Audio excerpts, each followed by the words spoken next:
Good morning, DJ and PK. It's 97.5 The Zone. Welcome in on a Wednesday morning. So much football for you in this first hour. Utes and Cougars. Jim McMahon coming up later this hour talking about BYU, SMU, the Holiday Bowl 1980. We'll get to all of that. We start with the Utes, though. Former Ute quarterback Frank Dolce looking back at the opener and looking ahead to Baylor. Frank, one game down, 11 to go. Well. Maybe more to go, but one down, 11 to go. And I'm wondering if you learned anything from the first one, or if there were just so many big plays and broken coverages and guys running free down the field, it really just didn't tell you much of anything. Yeah, I think it's probably the latter. I don't know that we learned too much. I will say, coming out of this, like Cam looked solid. Like he didn't, it was a good opener for him, and he looked like he was fully in control of the game without much pressure. And he moved around well. I thought that was very encouraging. So, and Keithy, that's the other thing. Keithy looked like he's doing well off of the injury. I think that was a big question mark. So good start for a few of those guys. And the defense was, I think the defense is as advertised. I will say I probably came out with a couple questions, or maybe questions weren't answered that I had going into this game, specifically at the line of scrimmage on the offensive line and in the running back position. Yeah, I think they're going to need to find their way a little bit more with running back. I think eventually they'll get it, because I think the way the schedule works out, they'll have what I think will be fairly easy wins the first 3 games, and then by the time they get to Oklahoma State and then following up with Arizona, they'll have a much better idea of what they're doing. The schedule really sets up for them nice. I think it's an easy schedule, and only playing 2 ranked teams and getting them right off the bat, and that allowed you to build some momentum with the non-conference and then into those 2 games. And then, if they go 5-0, it's crazy, but I don't know if I see them losing. I don't know if they can beat both Oklahoma State and Arizona, but if they do, and they are 5-0, I'm not sure who beats them the rest of the way. I like the schedule. I agree with you. I like the schedule. And I agree. Those are the 2, as I look across it, I think those are the 2 most difficult. And those are kind of back to back. So, but this is a football team. When you bring a defense like that, it's just going to be it should be really difficult for opponents to score. And that causes frustration for opposing teams. And it potentially makes for a long day on the field for opposing teams defensively, which should give Utah more opportunities offensively. So yeah, I think it will. I think that the way that the defense lines up, as we've seen in lots of scenarios under Coach Whittingham, like the defense kind of carries the team for a few weeks. Not that the offense is playing poorly, but it takes the offense just a little bit longer to get into rhythm. How many times have we gone into a season and it's been 3, maybe 4 games in, and we're still saying, well, who's going to be the number 1 running back? Who's going to be the guy that's carrying the ball 20 or 25 times a game? And certainly coming out of this one, I don't think we've determined who that is.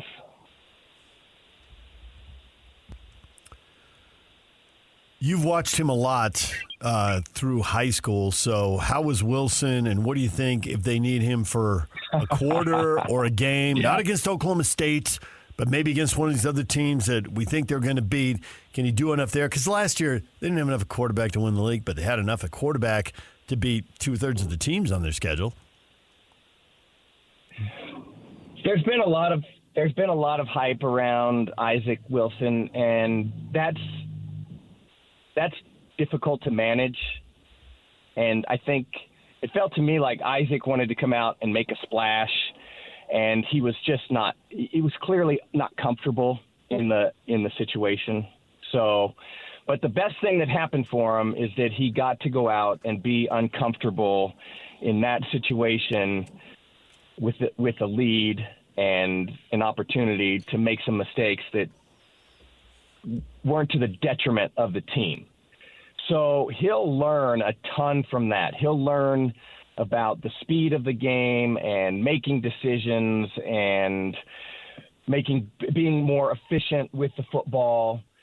And so I have a lot of faith that this learning experience is going to be extremely valuable as we move forward.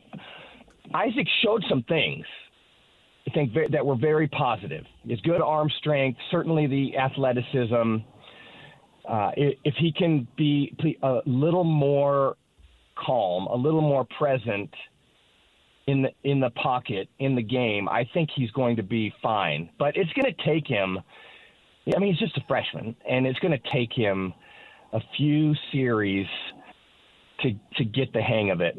Now, if Utah can develop a run game, and before you really need an Isaac Wilson, that's going to be supremely important. If Isaac Wilson has a run game behind him, then I think you can say, well, yeah, Isaac's a guy that can come in and win games for Utah. If he doesn't have a run game behind him and it's all on his shoulders, he certainly has a lot of weapons, but he's going to have to mature very quickly. I don't think he's quite there yet. Yeah, I think it's something that's going to have to be wait and see. If he's needed this year, they're in trouble. And then there's going to be a line out the door of transfer quarterbacks who want to come to Utah for next season. So who knows who's even going to be on the roster. You know, they made a big deal about the throw game. Kyle saying it'll go through Dorian Singer. And, you know, he had the big year 2 years ago. But then I watch, and what do I see? Oh, only what I've seen for multiple years, rising to the tight end. And in this case, it's Keithy. Before, we know it was the other guys playing for the Buffalo Bills, Kincaid. And I'm wondering, you as a former quarterback, once you have that comfortability and confidence in a particular person, I don't think it was just by accident that he throws 3 touchdown passes to Keithy in the first half when those guys played, and then they didn't much play after that, because there is the comfortability factor, and I expect to see the same thing, even if it's at the expense of the wide receivers, because Rising knows where Keithy is, knows he's going to get open, knows he's going to catch the ball, and all that stuff. And so that's what I expect at the end of the season. The tight end is going to be the leading receiver in terms of yards received and all that stuff, and total catches.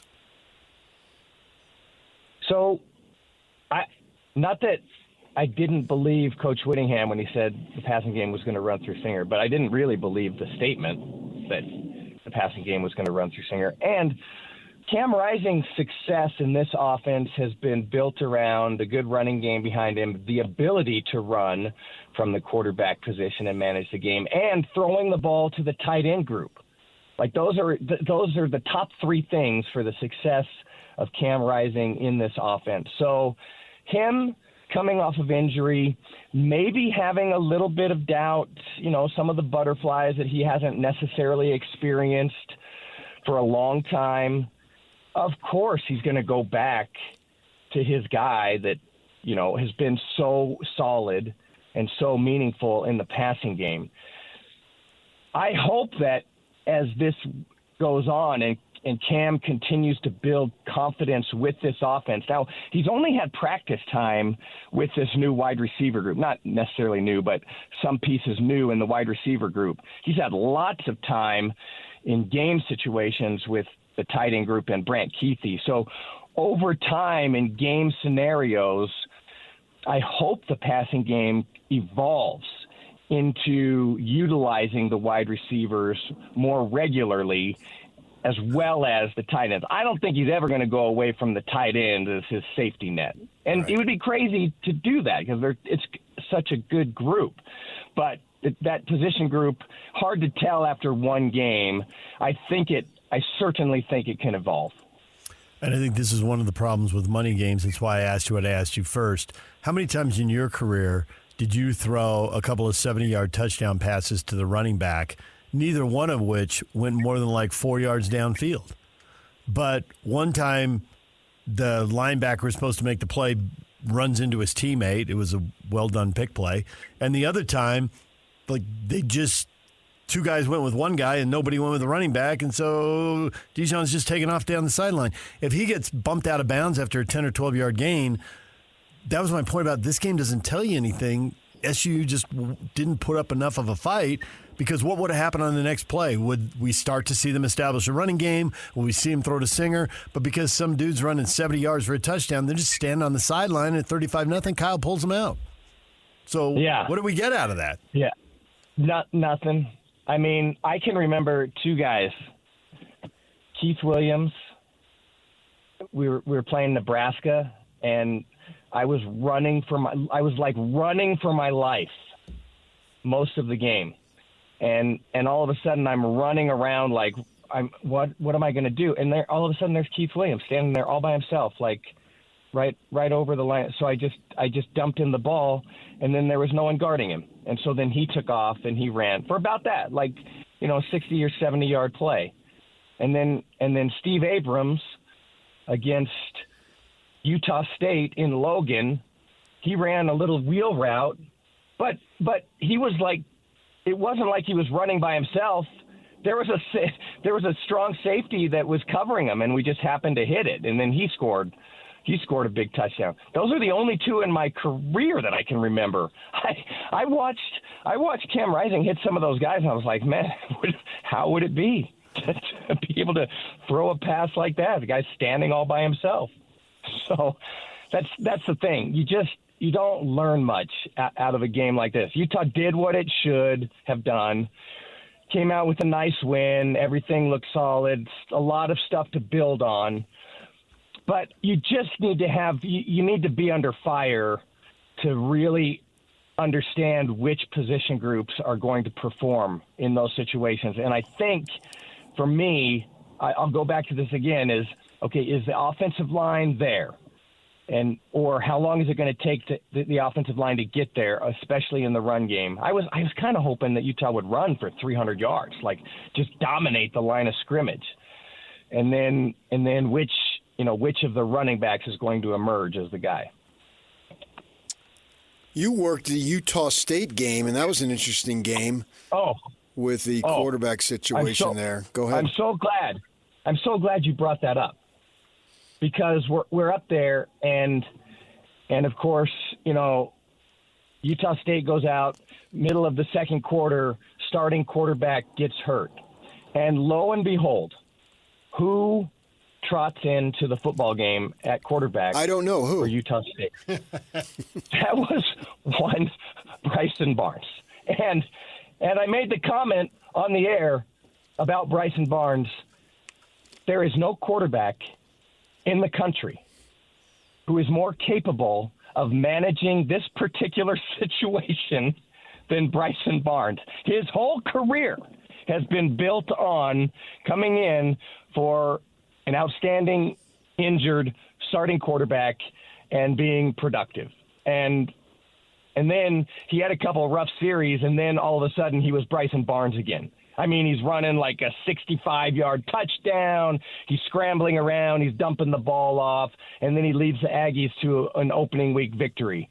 So I was very happy for Bryson. I got a chance to chat with him before the game, and I said to him, hey, how does it look? Are you going to get some reps today? And he just said, I'll probably get some reps. And that's exactly how it worked out. He sure did. Would you switch quarterbacks, or would you stay with Petrus? Petrus has a big arm. He looks very comfortable in the pocket. I don't know what that lower leg injury looks like. He was in a boot on the sidelines. I think based on the game, Bryson Barnes brings an extra element to that quarterback position. Like, he's not the 6'5", stand in the pocket, rifle the ball downfield, but he's gritty and he's scrappy, and he'll break out of the pocket. He'll avoid a sack. he'll pick up 5 or 10 yards or 65 yards, and then he'll lower his shoulder and get a first down. Like, I think Bryson Barnes brings something to the quarterback position that Petrus doesn't have. So I don't know. To me, that's a very difficult decision. I thought Bryson made an excellent case for earning the starting spot. I played a lot of sports in my life and have done a lot of running, but I've never run for my life. How does that feel? It feels like everything that people describe. Like, just imagine running for your life. Like, some big animals running after you, and if you don't escape, then you're going to meet an early demise. Like, you run like that. Like, there's nothing in your way that can stop you from getting away from that. Or people say, I was running like my hair was on fire. Like, that's the same thing. Like, you feel like your head is on fire. Like, I have to put this out. The only way I can do that is to run as fast as I can. And it's a little bit like, it's not very controlled in that scenario. Like, you're just running and trying to get, with everything you have, trying to get away from the impending doom.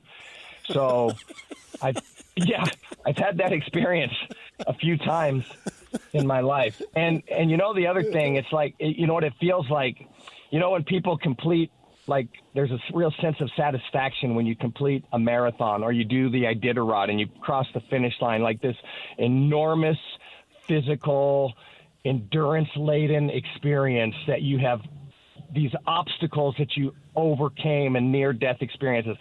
Once you get done running for your life, you get up and you head back to the huddle with a completely different perspective on life because you made it. I didn't understand anything you were talking about. I didn't understand anything you were talking about until you brought up the Iditarod. And growing up in San Diego, I can totally relate to that. Now I grasp it.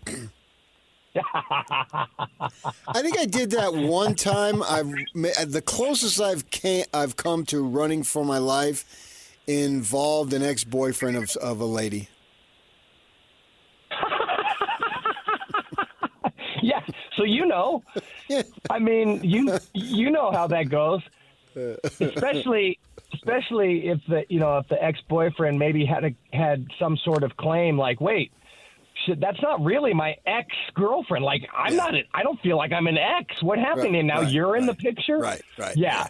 And so that could be a situation where you're running for your life. And then And he may have heard a sarcastic comment to prompt him to. Oh, I can imagine that coming, something.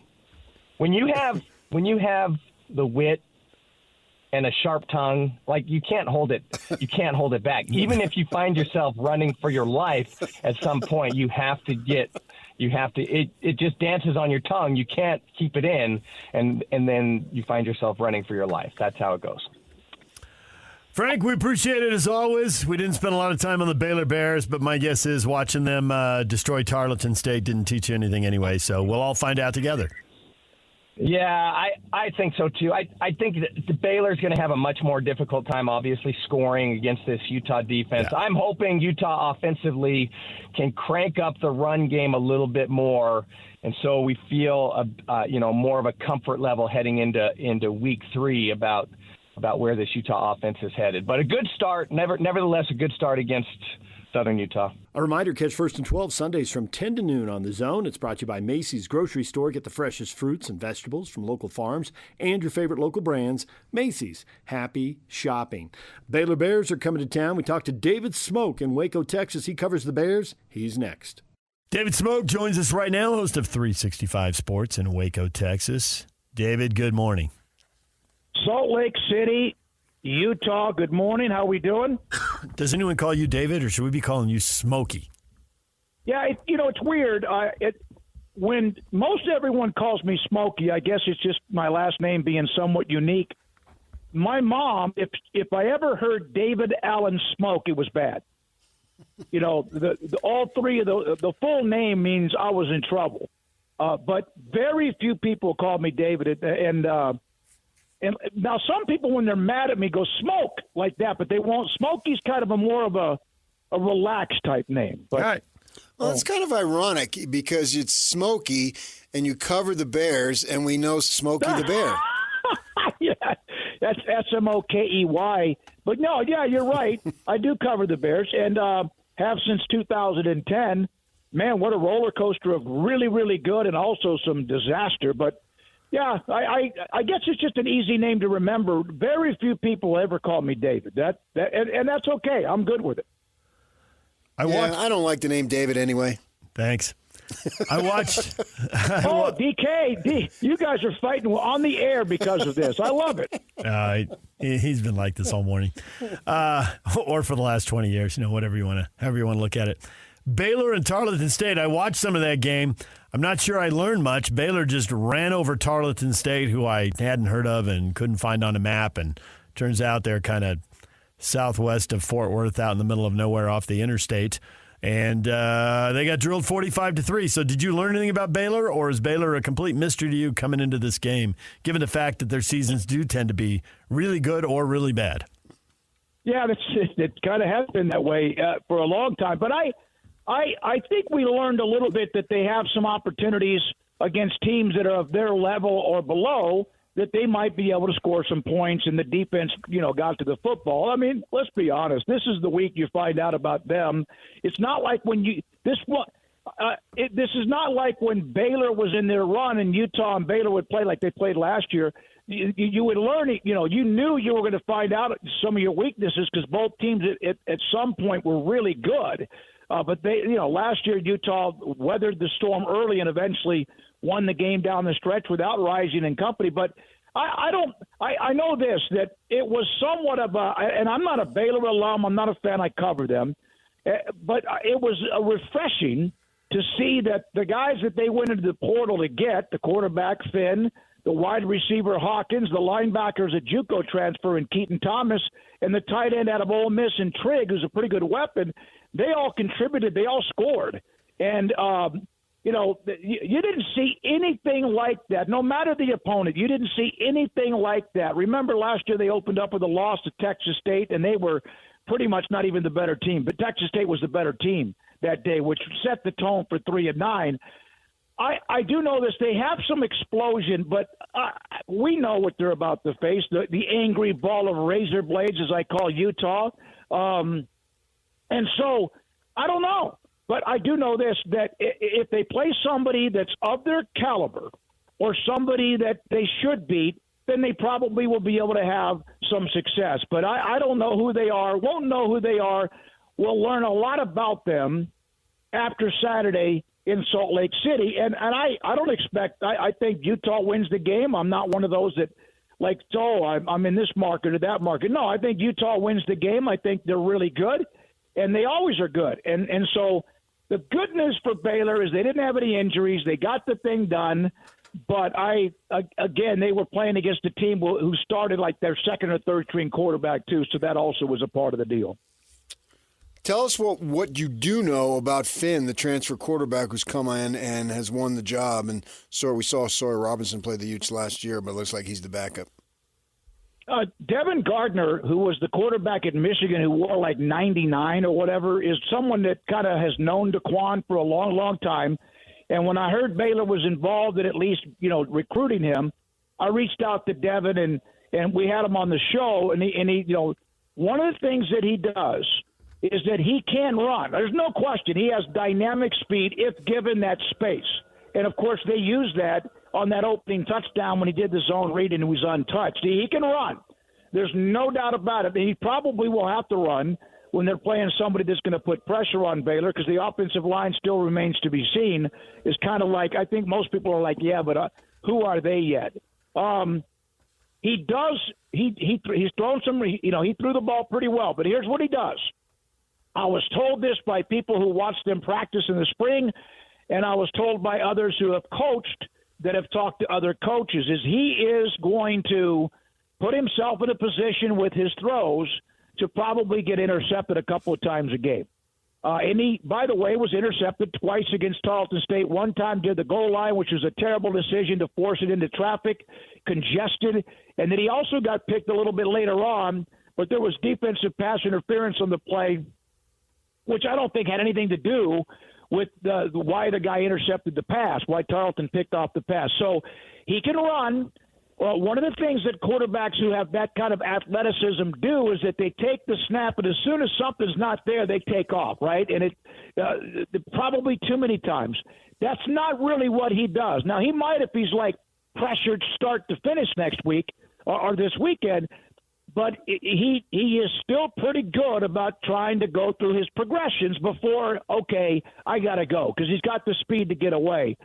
But he does throw the ball up for grabs a couple of times a game, and that's the part. The good news is give him space. He's going to make some plays. He might extend some drives because he can run. He might once every 2 or 3 weeks go 50. And he can throw the ball well enough, but doesn't have a great arm. It's not like it's a rocket arm, but he has a pretty good touch in his ball. But the problem is does he protect the football? And even in the win, 45-3, he threw the ball. He threw 2 picks in that game. Well, you said 2 things there that should really encourage Utah fans and alarm Baylor fans, because even the most casual follower of Utah football knows the secondary is pretty good, and they have a knack for not only coming up with picks, but pick sixes. So if he's going to throw a couple a game, that's always a problem. And then I look at a game where it's the money game, the other team should be overmatched, and you mentioned the O-line, you don't know what they're about. The 2 running backs who get most of the work, Reese and Pendergrass, 35 carries, 140 yards that they split up almost evenly between them. That's 4 yards a carry. That's not good enough, and you got to figure that Utah's front seven is way, way better than Tarleton's front center. If they only got 4 yards a carry in that game, what's going to happen in this one? They're not going to be able to run the ball with the running backs. No, and that's exactly. We had J.J. Joe, who's a former Baylor quarterback who does their color. We had Phil Bennett, who's been around, of course, all over the place as a coach, defense coordinator throughout his career, who was at Baylor during that great run in the early part of the 2010s. And one of the things he said was one of the concerns he has, and he said this to us on the show yesterday, is I don't think Baylor ran the ball very well. They actually also the one thing Tarleton was able to do, it wasn't like they gashed Baylor, but they were able to run the ball at about a 5-yard. This one kid had a 5-yard per carry clip. Pretty good player. No, you're right. So, you put all that together, can they run the ball against somebody pretty good? Well, they didn't run the ball really all that well against Tarleton. Reese was a guy, it's a story, he's a kid from Belleville, Texas. He came in his freshman year and was the Big 12 Offensive Newcomer of the Year, ran for 900-something yards. And that was the year when they went 6 and 7. Then last year, it's like he just never got many carries. And Pendergrass is a freshman that comes out of a school in East Texas. It was like, he played every position and did everything good. He's a grinder. And Reese got the start Saturday, which was interesting. The other running backs they have, the Dominic Richardson, the kid from Oklahoma State, he's like he can't stay healthy. He's kind of a banger. But no, I agree with you. They didn't run the ball that well against a team in which they should be able to run the ball, which means the offensive line, I never really saw them push anybody around, which leads to if they can't run the ball against Utah, and you may not be able to give Finn much time, he might be running for his life. And then on top of that, the decision-making at times, Baylor has to have, to me, some sort of a nice feel-good thing happen offensively early, or this could be one of those where they don't score many points at all against a team that doesn't like to give up points anyway. Yeah, well said there. That very well could be. That's why the line is looking like it's double digits. If I were a gambler, which I am not, I'd be inclined to. What isn't it like 17 or something like that? And those, I think it's like a 17. Maybe I'm wrong. I thought it was like 17. That's a big pop.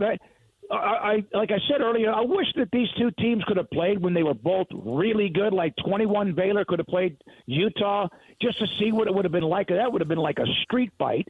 But I just feel like with what Utah does on defense, no matter what they're going to be able to do on offense, but I do think that this could be like a boa constrictor type of thing where they just start to squeeze the life out of Baylor. Last year, that game, Baylor really led and a couple of times had a chance for the knockout blow, but they just couldn't do it. And then Utah, what I loved about Whittingham, and I've said this to him when he was on with us at Big 12 Media Days, they don't get out of what they do. If they're up 13-3 or they're down 14-6, they don't change who they are. This is who they stay, and I love that. They don't panic. That doesn't mean they can't get into a fast speed up or whatever, but they don't panic. They kind of just sit there and wait and strike, and I think that's probably what you're going to see. We saw that on the road last year when they made the big pick at the end that led to the game-winning points, and I think you might even see that earlier this year. Is there any way for Baylor to pull this off? I'm looking at one spread, it says 14, another says 17. It just seems like this is a better test for Utah than last week, but a foregone conclusion, which seems like a crazy thing because college football is so crazy, but that's what it looks like. Well, yeah, and if this was like an opening game, I still wouldn't think, okay, well, maybe there's a couple of things like we saw with some of those games on the opening weekend.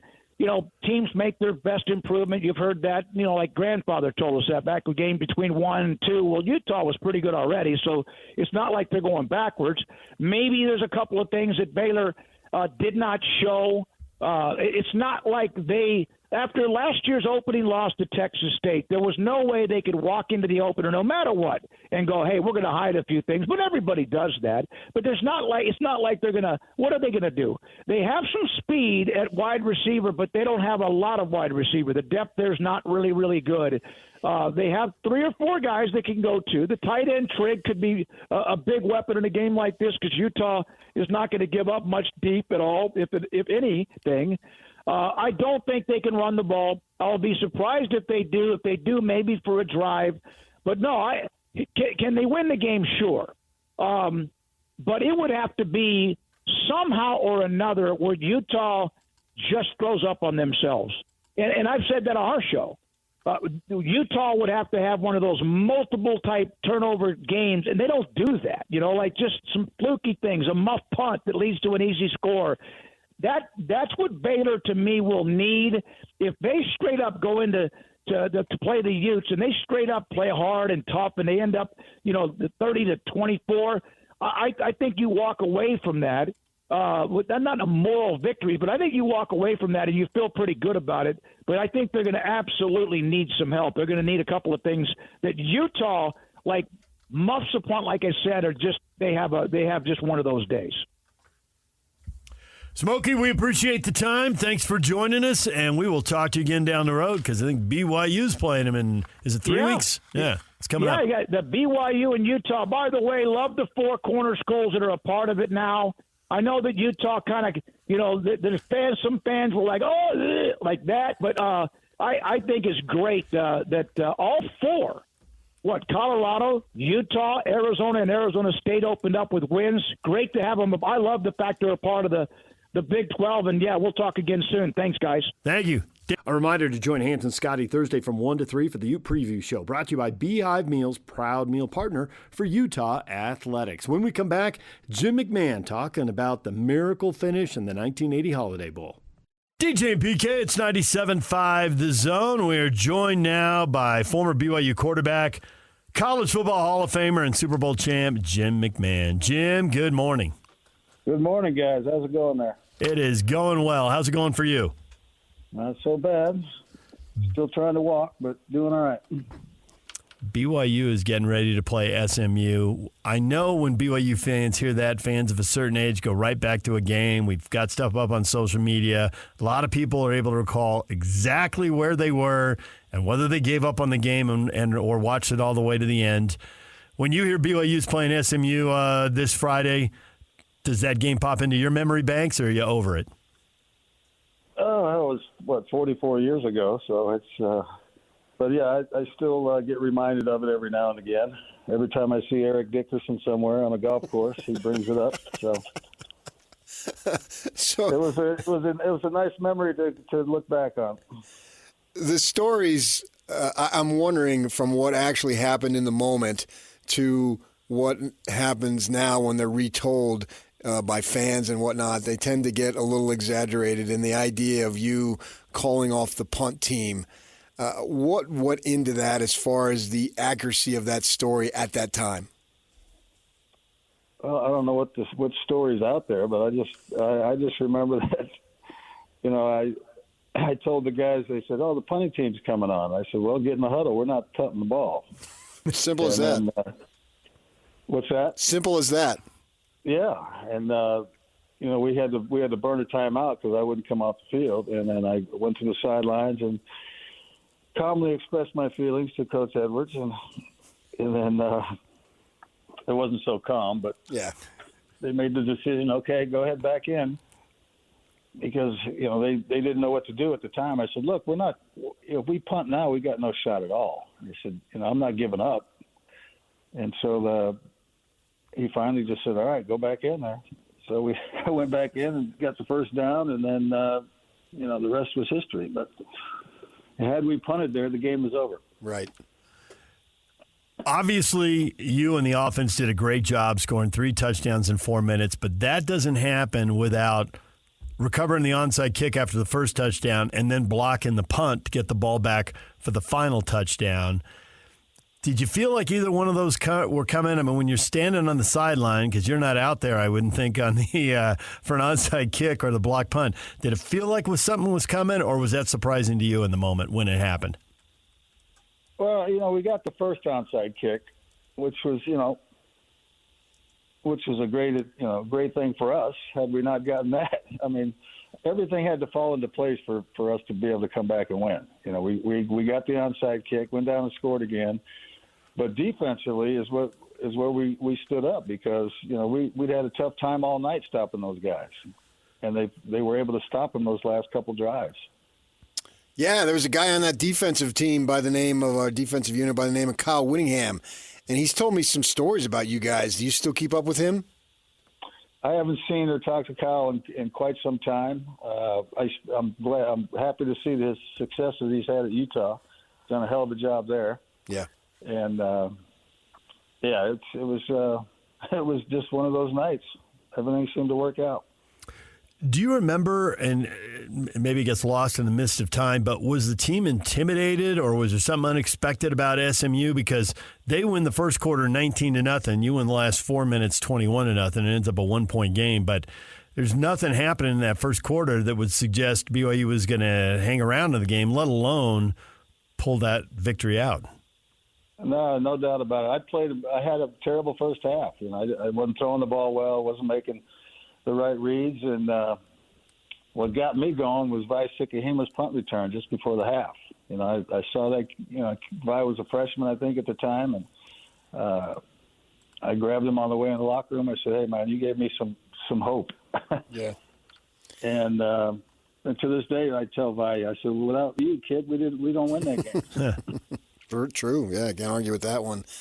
As Coach Edwards wound down his coaching career, he was asked to recall what stood out to him. And one of the things he said that has stuck with me all these years later is he said that he was probably most proud of that he made BYU football an event, meaning it was a big deal on game day and it was a big deal leading up to it. People planned their weeks around the game, and it became the thing to do in the Provo area.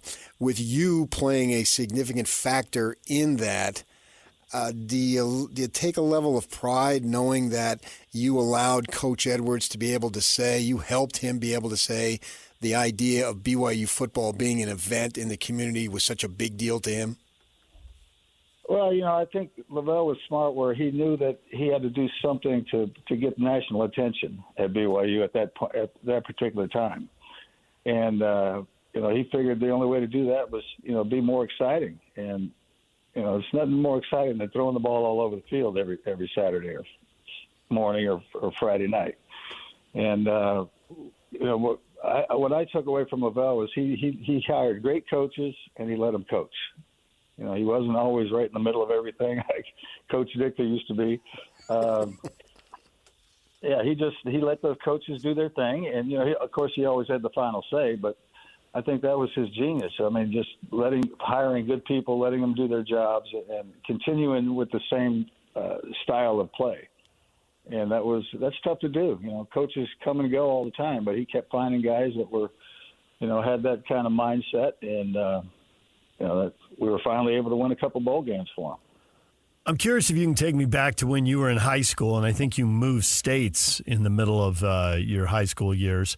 How many coaches and schools were really interested in throwing the ball, and how many places did you look at and think, if I go there, I just turn around and hand it off? Because it seems in that era, there were about 4, maybe 5 teams in the West that were throwing the ball, and there were parts of the country where they didn't throw the ball at all. It was absolutely ground and pound, snap after snap. It was a very boring style of play, which I had to deal with in Chicago for 7 years. But,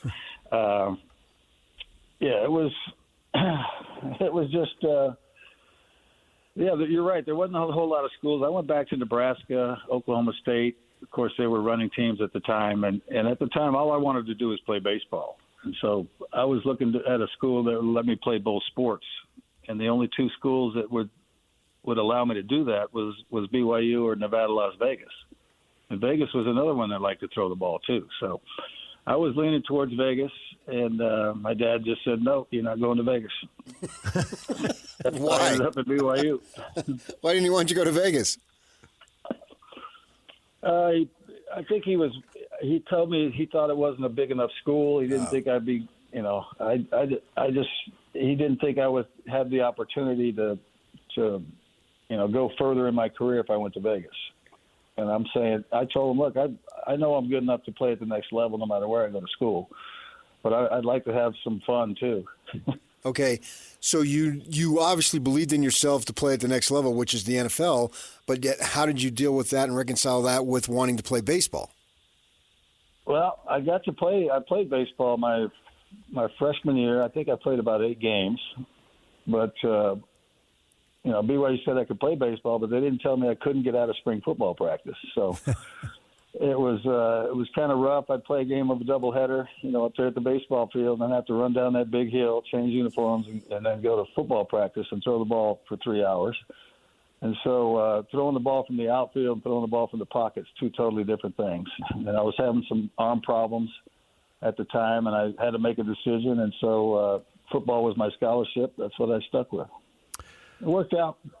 Yeah, it did. Yeah, it did. You alluded earlier to some of the physical challenges you've got now, and talking to NFL, friends and teammates of that era. What are some of the things you're battling, and how do you feel versus what you're hearing from other guys and how they're feeling when they get up every day? Well, I'm in pain pretty much every day. I had a surgery, the most simple surgery I've ever had on my ankle, 2.5, almost, it'll be 3 years in November. And 4 or 5 days after surgery, I had a lot of blood, and I called the doc, and I said, "Hey, I've got some bleeding going on." And he said, "Well, that's kind of normal after surgery." And I said, "Where did you cut me at?" He said, "The front of your ankle." I said, "Well, I'm bleeding on the back of my leg, and it burns like hell." So I finally went in, and he opened me up. He says, "Oh, man, you're going right back in the hospital right now." He goes, "You got a bad infection." And so I had to go back in the hospital for 8 days, had 2 more emergency surgeries. And he said, "If the infection gets to your knee, we're going to cut your leg off." Ooh. And so they finally were able to control the infection. But I've had 3 surgeries since those first 3, and it's still not working. My foot doesn't bend at all. It just I'm losing my calf and my right leg just because I can't really do anything. And but my head, I'm still dealing with some head problems. I go back to New York every 5 months to get an adjustment in my head and my neck so I can function properly. But other than that, my shoulder, my right shoulder especially, I need a new shoulder. But after this last surgery, I don't want to go anywhere near a damn operating room. So I'm going to try to ride that out for as long as I can. Is there anything that the NFL can do in terms of preventing this going forward? Preventing what? All these things that you speak of. I mean, your situation is what it is, but all these kids that are running into playing football now, can stuff, from your opinion, can stuff be done to try to mitigate all these things that when you turn 50, 60, whatever it might be, that they're not in your position? You see what I'm saying? Right. But, yeah, I understand what the leagues are trying to do, protecting the, not practicing with pads on. I mean, they put these big, I don't know what they are that I've seen on these guys' helmets at practice.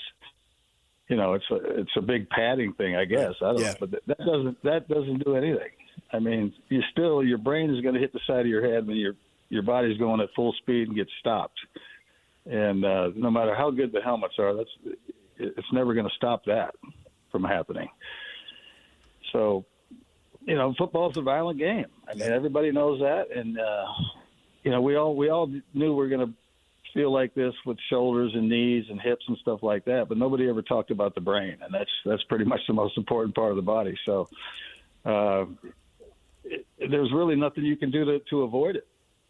I think the best thing that they could do is keep these guys, especially after they finish in the NFL, to keep them on their insurance plans, because it doesn't cost them an extra dime. It's a plan. It's a group plan, so it doesn't matter how many in the group.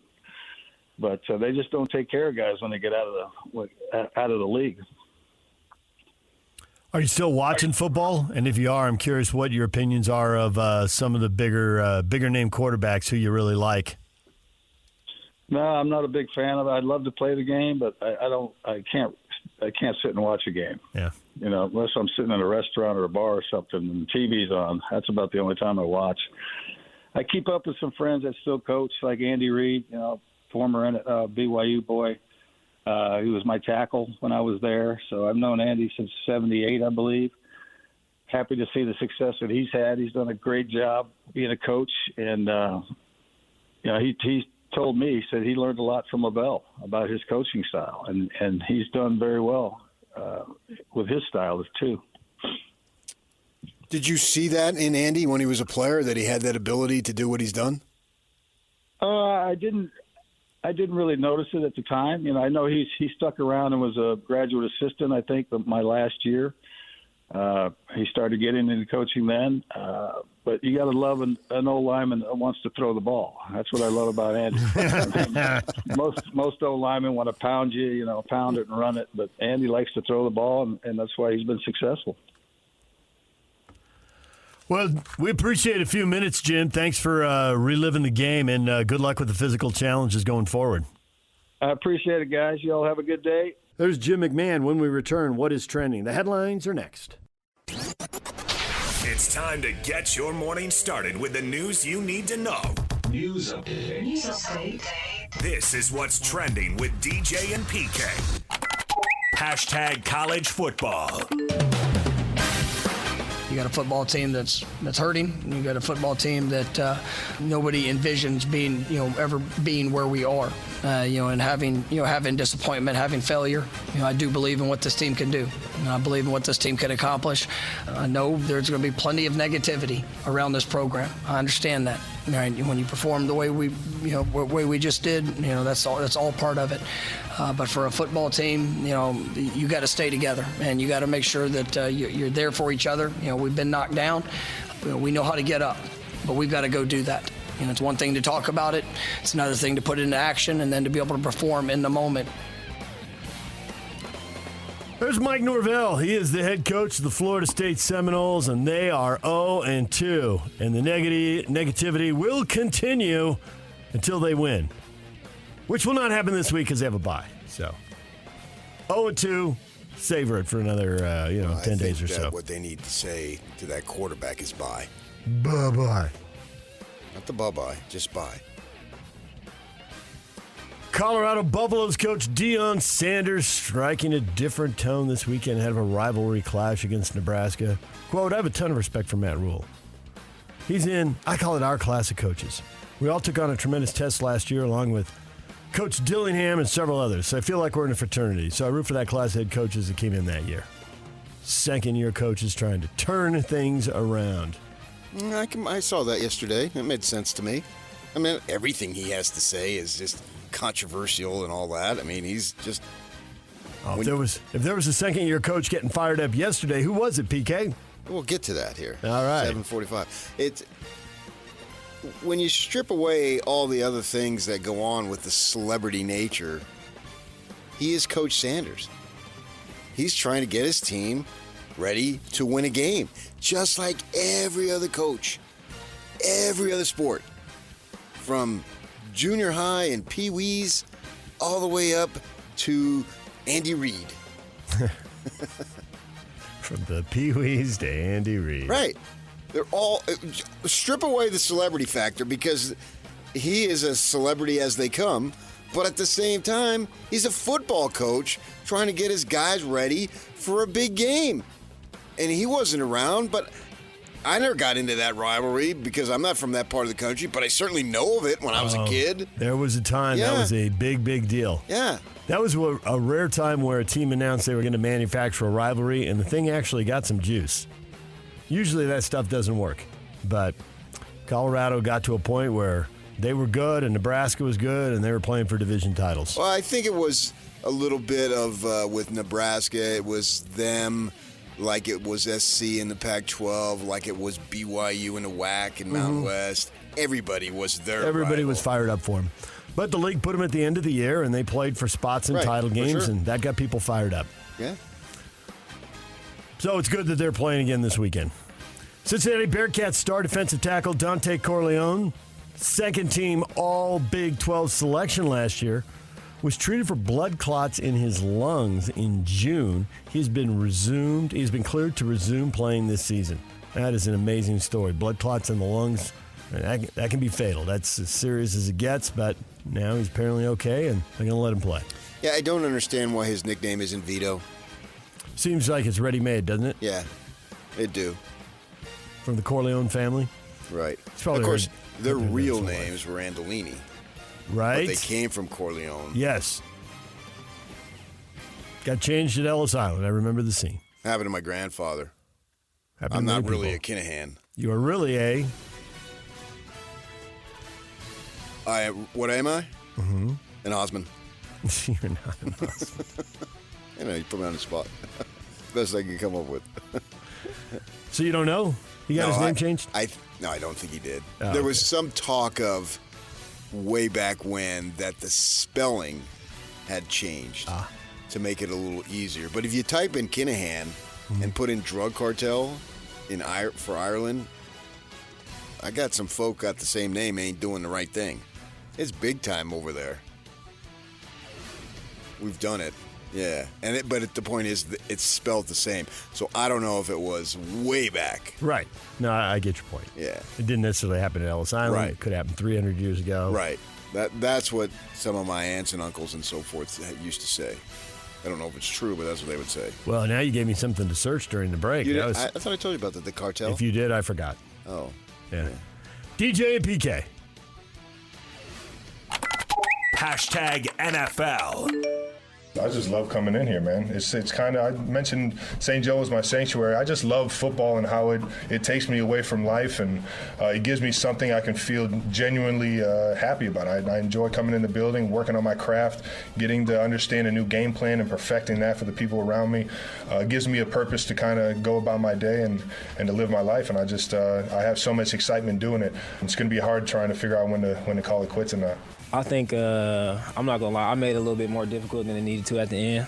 But, yeah, it was like that from I'm not going to say the whole entire time, but for about the past month, I think we were pretty good.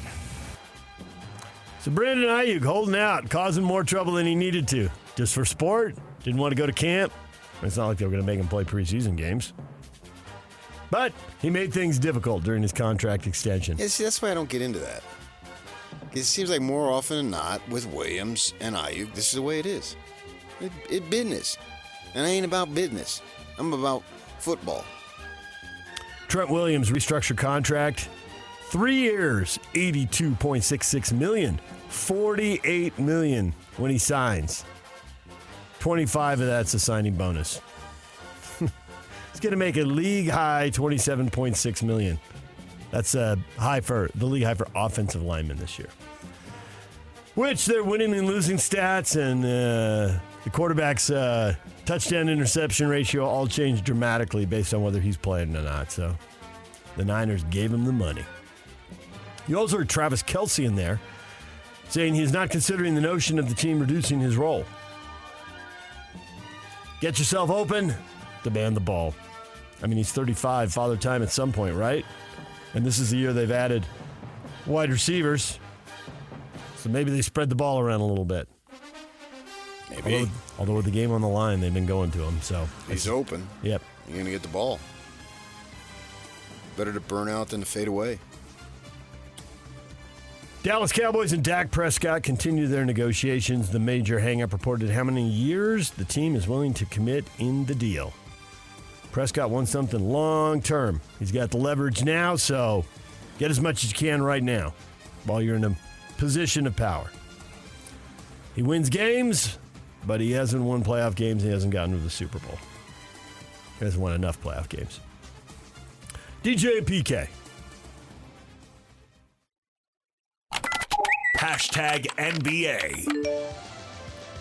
You can call them the New York Giants and Jets, but the jerseys lured him away, and now Jersey's trying to lure the Philadelphia 76ers away. Across the river. Plans for a $400 million tax credit and a sprawling mixed-use waterfront development. Get the 76ers across the river into Jersey. You know, Camden literally is like a 9-iron. Yep, over the bridge. Yeah. I've seen it. I've lived it. I had a kid. I didn't know you lived in Philly. South Jersey. I just drove down there and visited. I spent a lot of time. I never lived in Philadelphia. No. Right. I never lived in Pennsylvania. My sister lived there. It's all the typical sports development stuff, residential, commercial, retail properties. The Sixers is the anchor and glamour piece of the deal. It's thing we hear over and over. It's shades of what happened here with the Delta Center. DJ and PK.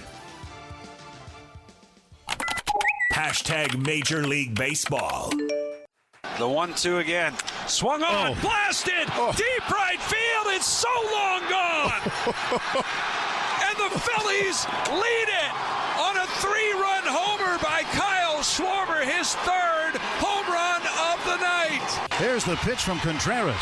Mookie swings, hits a drive, deep left field. This ball's back. This ball's gone. A home run. Mookie Betts with a Mookie moment in Anaheim. A 3-run shot. And the Dodgers have opened it up in the 10th. The set by Holmes and the payoff pitch swung on in a deep drive to left. That ball is way, way back. That ball is history. A walk-off slam for Wyatt Langford. How about that? Highlights from around Major League Baseball. The Phillies beat the Blue Jays 10-9. You heard Kyle Schwarber going deep. Not once, not twice, but 3 times as the Phillies get the 10-9 win. You can go home again. Shohei Ohtani, 1 for 4 with a walk, scored twice. Dodgers beat the Angels. You heard Mookie Betts with a big hit there. 6-2. Dodgers win with 4 in the 10th. Yeah, the big thing there was that they walked Shohei in the 10th, and then Mookie hit the home run to make him pay, break it open. I think it was a 3-run homer, and so it was a question: should you walk him? Should you walk him unintentionally so it doesn't look like it gets all fired up? Blah so blah. So Mookie isn't insulted and getting. Yeah, it's the first time anybody ahead. I was listening to Baseball Channel this morning. Mookie's never had an intentional walk to the batter when he's on 2016. On deck. 2016. Yeah. That's a lot of respect for Mookie right there. Nobody wants to walk anybody to get to him until it's Shohei. He's a phenomenal player. Then it's time. You heard Wyatt Langford in there with the walk-off slam. The Rangers beat the Yankees 7-4. A little highlight for the Rangers, who are under 500 and out of it, but they get the W there.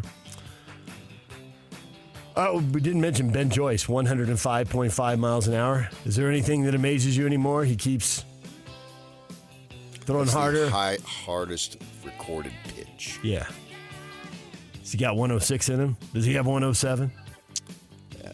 Does he need it? And if you're a slugger and you can hit tape measure home runs, if you got a hold of one of those and turned it around, how far could you hit it? Well, pretty much anybody. If you get on top of one of those. Good night, Irene. Mentioned that the Yankees lost, the Orioles win in the AL East race. The Orioles beat the White Sox 9-0. Did you see the White Sox with the Little League collision in the outfield?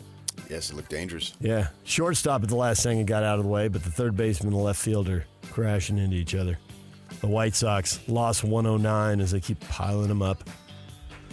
The Bees were beaten 13-0 by the Sacramento River Cats. Same two teams tonight. First pitch, 6:35. The game will be streaming on our app starting at 6:20. DJ and PK. #NHL. The Utah Hockey Club announced the roster for their 2024 rookie camp, which begins with on-ice sessions September 11th, ahead of their participation in the 2024 Rookie Face-Off at the Toyota Sports Performance Center from September 13th to the 16th in L.A. They'll do that before they get the training camp started in Utah. Their former first-round picks headlining the roster. Hockey is coming. We're getting closer and closer. What is trending? Brought to you by Shamrock Plumbing. There's no job too big or too small. Get the personal touch with Shamrock Plumbing. Coming up at 8 o'clock, Riley Jensen, our college football expert, mental performance coach, former Aggie QB, will join us. 9 o'clock, Steve Lansdale, ponyfans.com publisher and SMU's sideline reporter. He'll join us looking ahead to the BYU-SMU game Friday night. It's a Win Tickets Wednesday.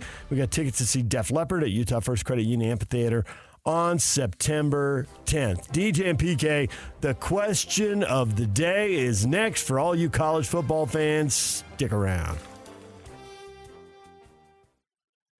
Hut, 20 hike, 20. It's game week for the Cougars. And the Zone is getting you ready for kickoff. It's a huge non-conference showdown for the Cougars as they hit the road to the Lone Star State for a battle against SMU. Listen all week long for the best coverage of Cougar football. Your home for the best coverage of Cougar football is live on air, online, and on the KSL Sports app. Yeah, boy. This is 97.5, the KSL Sports Zone.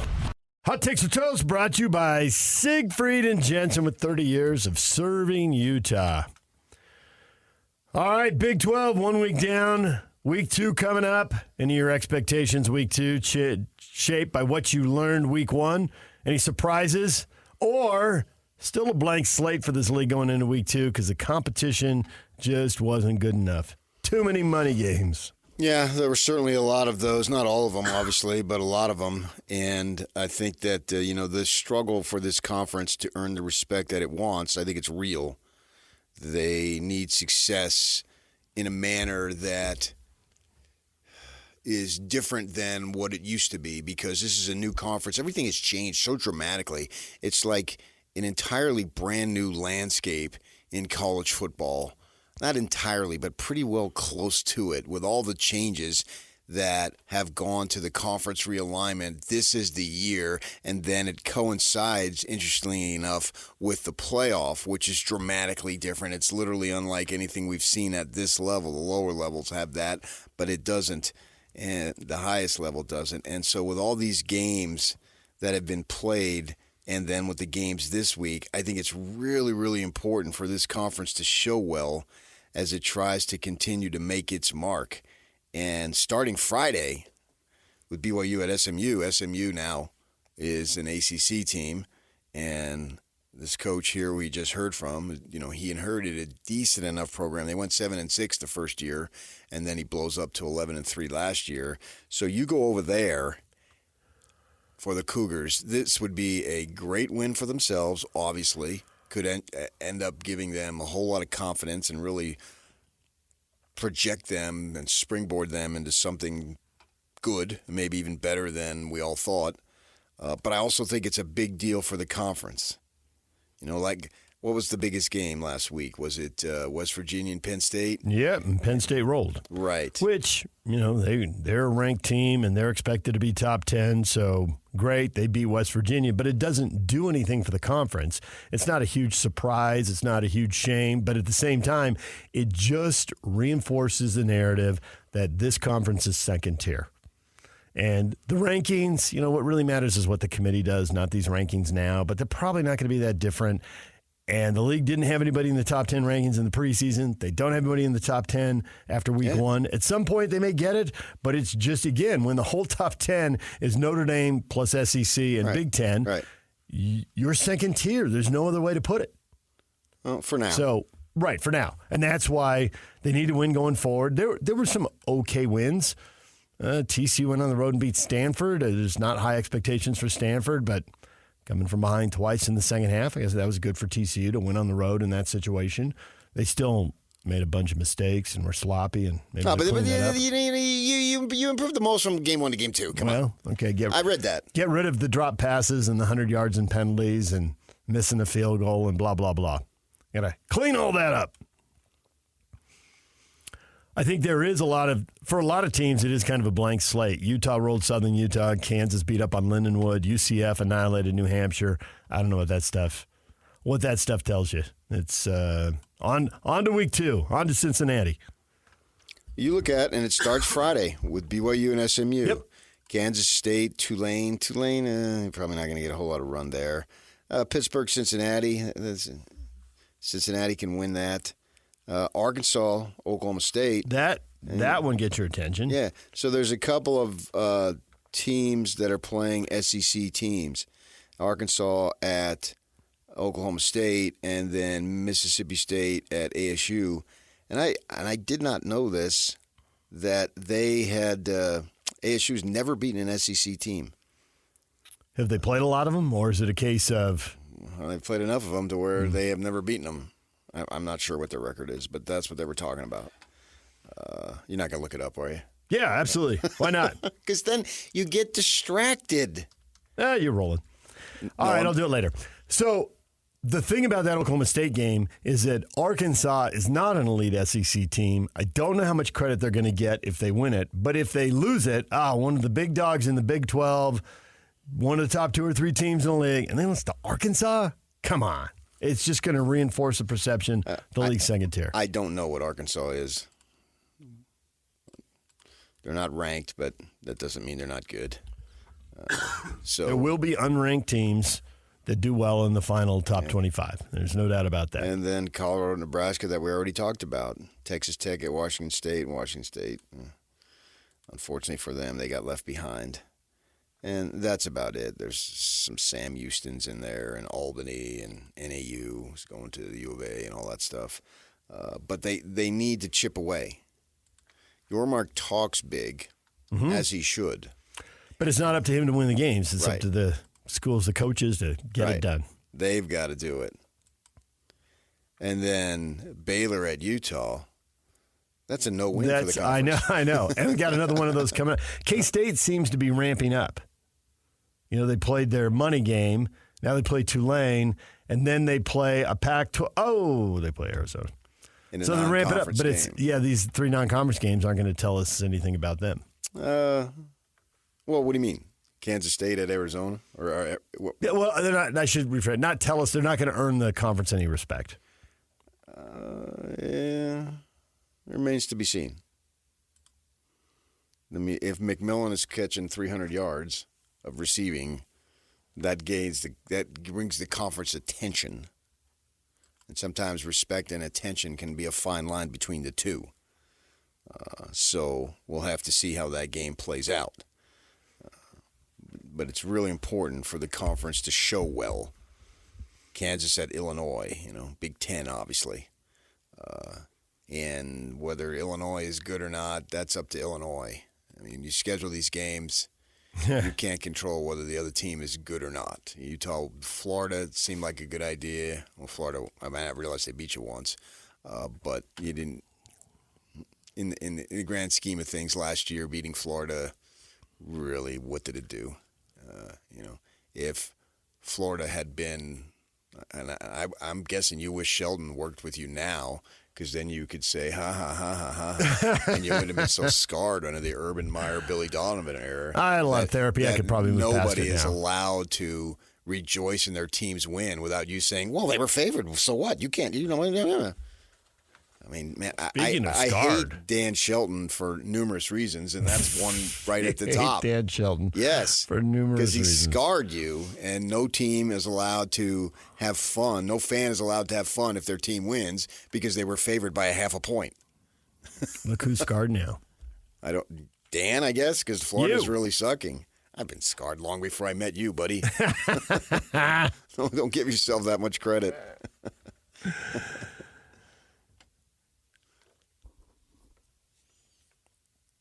When is the league going to be able to beat a ranked team and have a top 10 team? Seems like a low bar, but next week. Yeah. Utah's at 11. So somebody will lose and they can inch up. If that top 10 designation is that important to you, yes, I believe Utah at some point in the season will be in the top 10. Right. Yeah, and I've said this: if they start 5-0, they're going to really catapult up. It's coming. All they got to do is take care of biz. They've got enough early for them to make a fairly good jump. Texas playing Michigan this week, so that might clear out a little space there in the old rankings. Unless open a spot.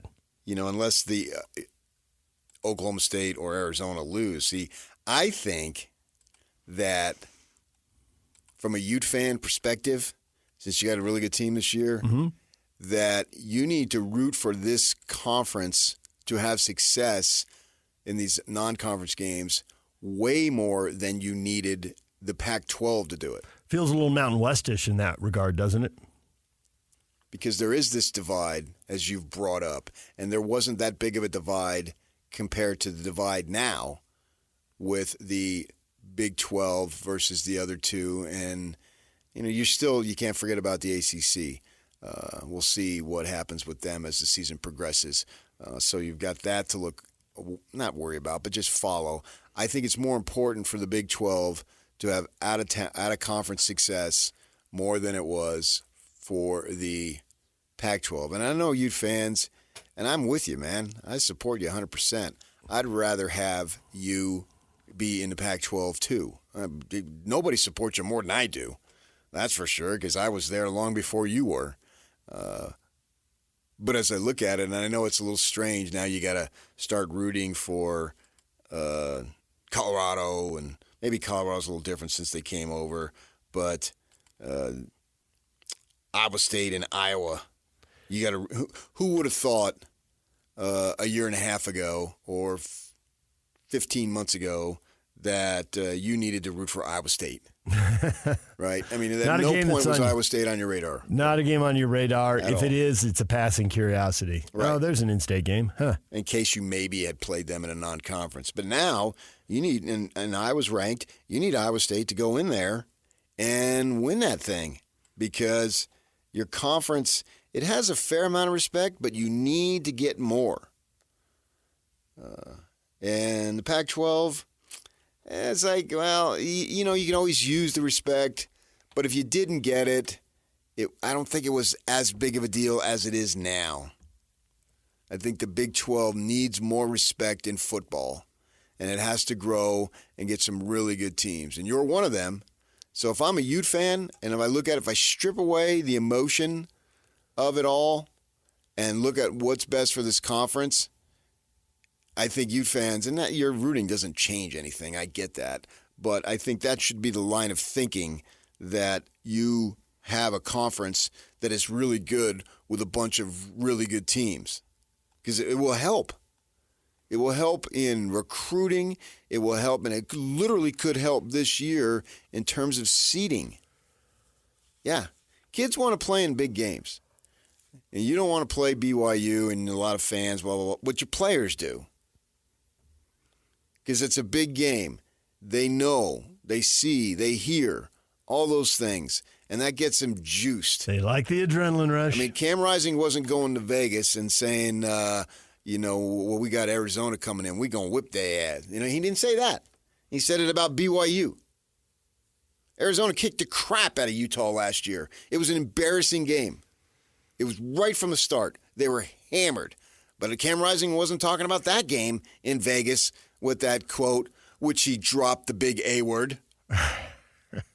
And he said there, but to get street cred, you can have the long do. That's cool. But you should have said they.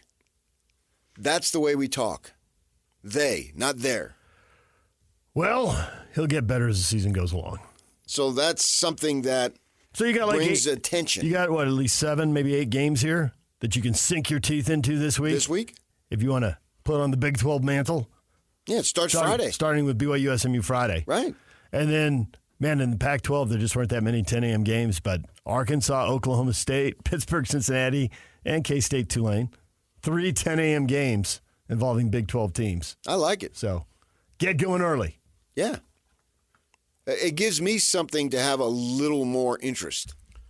I think Arkansas Oklahoma State is the easy choice there as the game to lock in on Saturday morning.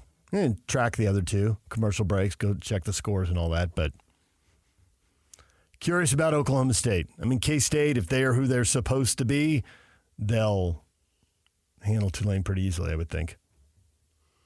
Oh, they're going down to New Orleans to whip their ass. Can you get worked up for Pittsburgh and Cincinnati? Cincinnati's no good. What does it matter? Pittsburgh? Yeah. I've been to Pittsburgh. Good. Good for you. Cincinnati? I've been to Cincinnati. You went to the ballpark tour, and so you probably those football baseball stadiums are right by each other. Both cities actually, aren't they? Got to pretty much go past one to get to the other. Yes. See one from the Heinz other. Field is up the street a little bit. You can walk. I think I rode a bike actually. Oh, really? Yeah. Nice. We rented bikes and drove around that stadium, Heinz Field. I think it's still called that. Yeah. And then down the road a little bit was Pittsburgh, the Pirates Stadium. Returned the bikes at that point and had parked the car somewhere in downtown Pittsburgh and walked across the bridge.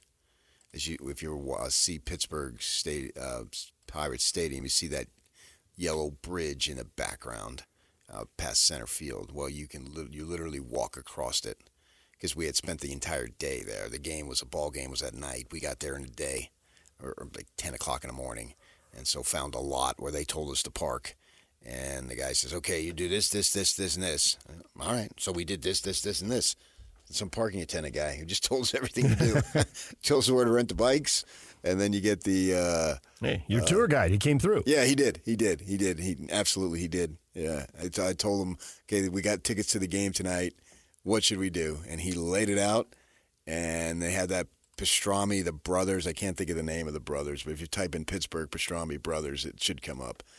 It's a big deal, and we did that. We went to that place just like they said. And like the man said, and we had a fine time. He told us everything. Do you mean the Primanti brothers? The Pastrami brothers? It came up. It did come up. Yeah. Pastrami brothers. Yeah, since 1933. Right. It's a touristy thing to do. It's like going to Philly and getting the cheesesteak thing. It's a landmark. The place was packed. Yeah, we did it. Sure. I'd been there before, but I think this was my wife. We went to that ballpark, yeah. I think that was the same trip. Then we went over to, we had come from Cleveland. And then from Pittsburgh, we drove down to Cincinnati and got knocked out. Did you do Cleveland on the same trip? Yeah. I said we'd come from Cleveland. So you did Cleveland to Pittsburgh too. I actually went to Chicago. Went to a Cubs game, and I'd been there many times. It's just always awesome. And then went over to Cleveland, Pittsburgh, and Cincinnati, and then flew out of Cincinnati and came home. Yeah, so. Knocking those ballparks off the list. Yeah. Technically, we also went to the new Yankee Stadium first. We flew into the home area, spent some days there, and then flew to Chicago for the Wrigley, and then drove the rest of the way. And so, yeah, we did that. But I'm not really worked up about it, but Cincinnati's a Big 12 team, so, yep. I mean, I feel like work-wise, I've got to pay attention. Iowa State. That's a big game. Has a poor history with Iowa. Iowa's won about 2/3 of the game in that rivalry, and Iowa State has only won once in the last 8 meetings. Well, that's the point, man. If Iowa State can do it, the conference needs some marquee wins. It needs to get some positive recognition. Little brother there in Iowa needs to get her done. Yeah, and that would be one for the conference to root for. Now, I just don't know if the Ute fans, and you can get on our app, is there any way you can root for BYU at SMU? Because this could literally help you get a better seed. I think this they impacts beat them, you beat them. Right. And this can impact how many teams the league gets in, Certainly. which impacts how much money each school Well, I mean, gets. that's a seed, too. Right. You get a better seed. You don't want to be seeded lower than you think you should. So if you should slip up along the way, you don't want to not get an automatic or a at-large berth. Well, I think the biggest thing in the seeding is there a second team in at large, and are they home or away? Yeah. Because the stuff you read, the athletic directors are all like, yeah, the bye sounds good, but man, a home game and the ability to leverage what that does for season tickets and luxury suites and all this stuff down the road. We've got 2 years because it's contracted where the quarterfinals are going to be in bowl games. In 3 years, I don't see any way they're going to be in bowl games. They're going to be on campus. I think that's coming. I'm buying what you're putting down. All right. I'm picking it up. So your theory that the Big Ten is, good at the top, but the league is overrated, which I buy, and I've bought that theory for a long time. But it's a new league, so I have to see that. Right, and there are multiple games, whereas you might not get into any one school versus, this school versus that school. When you've got multiple opportunities to play Big Ten schools, they're going to add up the scoreboard. Did the Big 12 go 0-3 against the Big Ten? Colorado, Nebraska, Kansas, Illinois, Iowa, Iowa State. It matters. Yeah. I believe it matters more than it did in the Pac-12.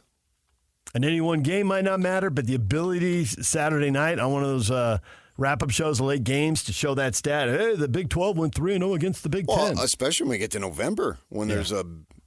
Right. Is the third or fourth Big 10 team getting in, or is the second Big 12 team getting in? Right. DJ and PK, it's 97.5 The Zone. Coming up 1 hour from now, Win Tickets Wednesday. We got concert tickets to Def Leppard to give away. We'll do that in an hour. We got the band of the day next, and PK's got a coach getting all sorts of fired up. We'll do that next. DJ and PK. It's 97.5 The Zone. It's game week for the Utes, and the Zone is getting you ready for kickoff. After a blowout victory over Southern Utah, Kyle Whittingham welcomes in fellow Big 12 member Baylor to Rice-Eccles Stadium. Listen all week long for the best coverage of Utah football and your chance to win tickets to the game. Then catch the Ute pregame show this Saturday at 12:30 with a postgame show immediately following the game. Your home for the best coverage of Utah football is live on air, online, and on the KSL Sports app. This is 97.5, the KSL Sports Zone. The band of the day is Def Leppard, brought to you by Live Nation for all the live concerts and events in 2024. Check out livenation.com. We're giving away Def Leppard tickets coming up at about 8:50, so about an hour from now. We're talking Big 12 football this morning. The league needs some W's, needs some respect, needs to get multiple teams into the playoff. Right now, 3 seems impossible. But hey, if there's enough winning, why not? Certainly they need to get a second team in. Arizona State, not expected to be one of those teams, but a nice win week 1. They blew out Wyoming. Dominated. Yeah, they did, for sure. And I think part of the appeal for the conference is to have the middle to bottom be stronger. Yeah. It's hard for the bottom to be, but I think what I'm getting at is that the middle is more than a couple of teams. So you're going to have teams that are only going to win 3 or 4 games. Yep. Everybody does. But have that only be 1 or 2. As opposed to 5 or 6. Right, exactly. So if you can have the middle can be 4 or 5 teams, and you got 4 or 5 teams at the top, well, if you have 10 teams that are pretty good, that really, I think, is powerful for the conference. It's what the when SEC's they go done. politicking. You're literally describing what the SEC has done for decades. Now, they play 4 non-conference games, but a lot of those teams are going 3-1 or 4-0, and then they win just enough in the league. The bottom beats each other up, and they end up with 8 of their 12, 10 of their 14. Now they'll be at 16. 11 of their 16 teams bowl eligible, and you say, see, look how good the league is. Right. And yeah. I don't know that anyone really thinks that Kentucky and Missouri are going to hang with Alabama and Georgia. But if you go to that place and win, it's one more talking point. It's something that it says something. If you go into Columbia, if you go into Lexington, and you win those games, and they're close, hard-fought games, that brings that conference respect. And respect now matters more than ever, particularly for the Big 12. And you want – so as Mississippi State is going into Tempe, you want the Devils to win that game, beat an SEC team. Obviously, they're not the top, but the last thing you want them is to lose because you get no buzz if you go down there, which both BYU and Utah do this season, and beat a crappy team that is in November, and the Utes go in October, obviously, but doesn't have anything going for it. And the Sun Devils had the nice win over, I guess, 48-6 or something like that. 48-7. I mean, and it was 48-0 after three quarters. Yeah, they scored with 2 seconds to go.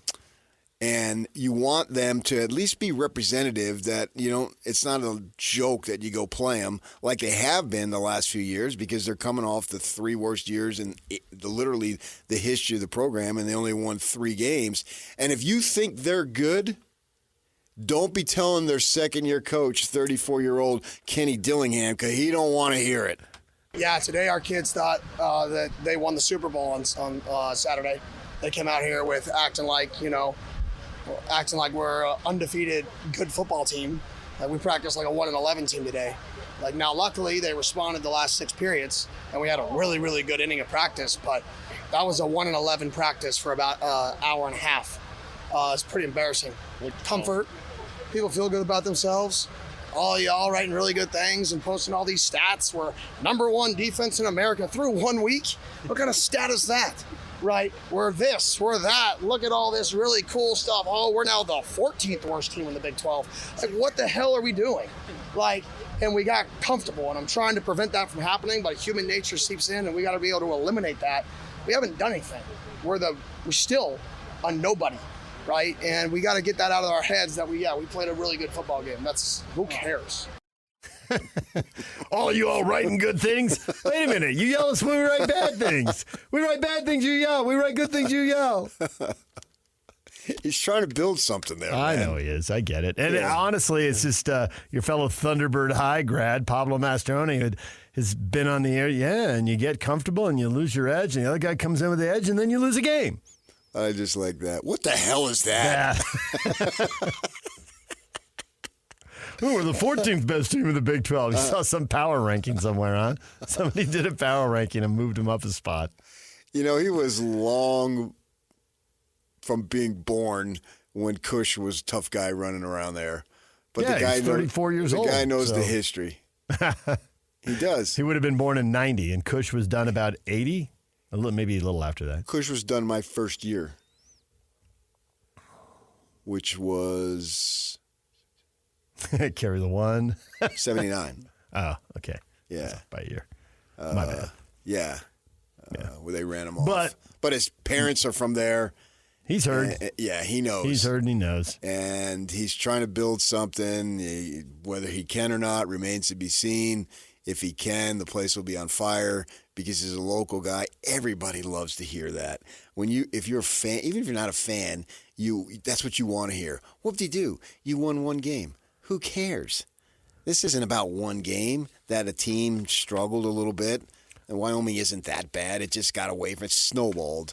And I think the Cougars will see that themselves. Maybe I'm wrong, but I think they'll see that themselves when they go to Laramie next week. Practice like a 1-11 team. Fortunately, we rallied in the last 5 or 6 periods. Yeah. But you want them to rally. You want them to be good. You want them to beat Mississippi State. It was the worst Tuesday practice of the season. Oh, wait, that's a different Arizona State coach. That's a couple years ago, yeah. This is a different tactic. He's taken the Kyle Whittingham approach, and I think it resonates. Well, there's a Big 12 SEC game. Mississippi State and Arizona State, along with Arkansas and Oklahoma State, another SEC opponent right there. DJ PK, it's 97.5 The Zone. The SEC game that the Big 12 is going to lose is Houston going to Oklahoma. That's not going to go well. Right. I think that Houston would be has the shock established of the himself after 1 week as the worst team. They're the worst team in the league. There it is. We found number 16. Cincinnati, there's hope for you. DJ and PK, it's 97.5 The Zone. Riley Jensen, college football expert, former Aggie quarterback, mental performance coach, joins us to talk college football next. Find the largest and greatest selection of RVs in the state at the 2024 Utah RV Super Show, September 12th to the 15th at the Mountain America Expo Center. See the newest models as well as the best remaining inventory from this year. Visit the website, enter to win a family 4-pack of tickets. The Utah RV Show coming up September 12th through the 15th at the Mountain America Expo Center. DJ and PK, we're joined now by Riley Jensen, the former Utah State quarterback, which is good because I want to talk quarterbacks with you, Riley. Let's do it. You watched Jake Retzlaff win his first game at BYU after 4 losses. Now, obviously, there's a level of competition, clearly. But when you just watch him, what did you see on the weekend that looked different than what you saw last November? Well, I saw more command of the offense. I saw a little bit more confidence. I felt like the guys were responding to him, and then there was one particular throw that I thought showed particular maturity. They were throwing into the north end zone. I can't remember what quarter it was, but they threw a deep ball. And I think some people that were just watching it on TV are like, wow, what's he doing? He's throwing that into triple coverage. But he actually didn't. He made a perfect read. The safety came up. The corner was trying to come over to guard it. He threw it over over 3 defenders because the corner was also covering this guy. But he also threw it away from the safety to where his guy could catch it or nobody caught it. And it was a big catch. They caught it down within the 10-yard line. And I thought it was maybe the best throw that I've seen him throw because young quarterbacks and quarterbacks that aren't mature in college football, they make their one read and they think, oh, that's wide open, and they'll throw the ball, and sometimes a corner can come over and trick you and fool you. And he threw it away from the cornerback, and I just thought it was a very mature throw. So that's the kind of stuff that translates into the Big 12. That's the kind of stuff that translates into a different level of football that he's going to have to play well in. And I thought he was really, really solid. I think if you're a BYU fan, that Jake Retzlaff gave you everything that you need to know for this first game. Now, yes, he did miss a couple of passes, but for me as a quarterbacks coach or as an offensive coordinator, the throws that he missed were the right reads. And so we know that physically everything's going to come together. You don't play college football if you can't throw the ball. What you worry about is if someone can't make the reads. He was making the right reads. He missed a tight end down by the goal line that I think he'd want back and everybody else wants back, but it was the correct read. The guy was open. He just missed him. So to me, you could work with that as an offensive coordinator. I used 2 words as I watched him play, and you already used one, confident, but I also used the word comfortable. What do you think of that? Oh, no question. When I'm saying he has command of the offense, he's comfortable. He doesn't. There wasn't that. There was a little bit last year of what I would call hesitation, meaning, is this the right read? Am I making the right throw? And I didn't get any sense of that on Saturday. And I thought he was fun to watch. You know, I've talked to different coaches down there. They've told me he can make all the throws, and he really can. He has a live arm. I know that junior college quarterbacks don't get a lot of love like they used to back in the day. But for a guy to come from junior college and to play some pretty good football nowadays is really interesting. And his story is unique. I mean, he was a senior, I believe, during the COVID year. And in California, they didn't even play that fall. They had to play into the spring, and they only got like 5 games or 6 games. It was really kind of a miserable situation for kids in California. And for him to come out of a junior college and to play at a high level is interesting to me. And I think, man, he's got size. He's got some athleticism. He definitely has the arm. Now you mix in some confidence or some command. Man, it looked considerably better. Now, some of the things I think looked better too was the run game and the offensive line, and that's always going to help the quarterback when the run game and the offensive line are doing better. So I think there are a few different things there that were much improved for BYU. What jumped out at you about the Cougar defense? Well, that one was a little bit harder for me to see. I think they did what they were supposed to do. They were coming after the guy. They were right there. They were in step with what they're supposed to do. But for defense, it's a little harder for me to read what they're supposed to do because you can make a mistake on defense and still win physically. And so it's hard for me to tell exactly what they're going to be. Look, they have some of the signatures of a Jay Hill defense. They're gonna hustle to the ball. They're gonna bring pressure on the quarterbacks, and those are the type of things that they're gonna do. I guess the low hanging silver lining is they were able to get some pressures on the quarterback, and they were able to do some of the things that they weren't able to do almost all of last year defensively. I thought Cam Rising did what he was going to do, and good for them to get the rust out of the way and all that stuff with he and Keithy, and they look like they picked up right where they left off. I like to say that they played like they used to when they were kids, making a joke that they're both in their 7th year.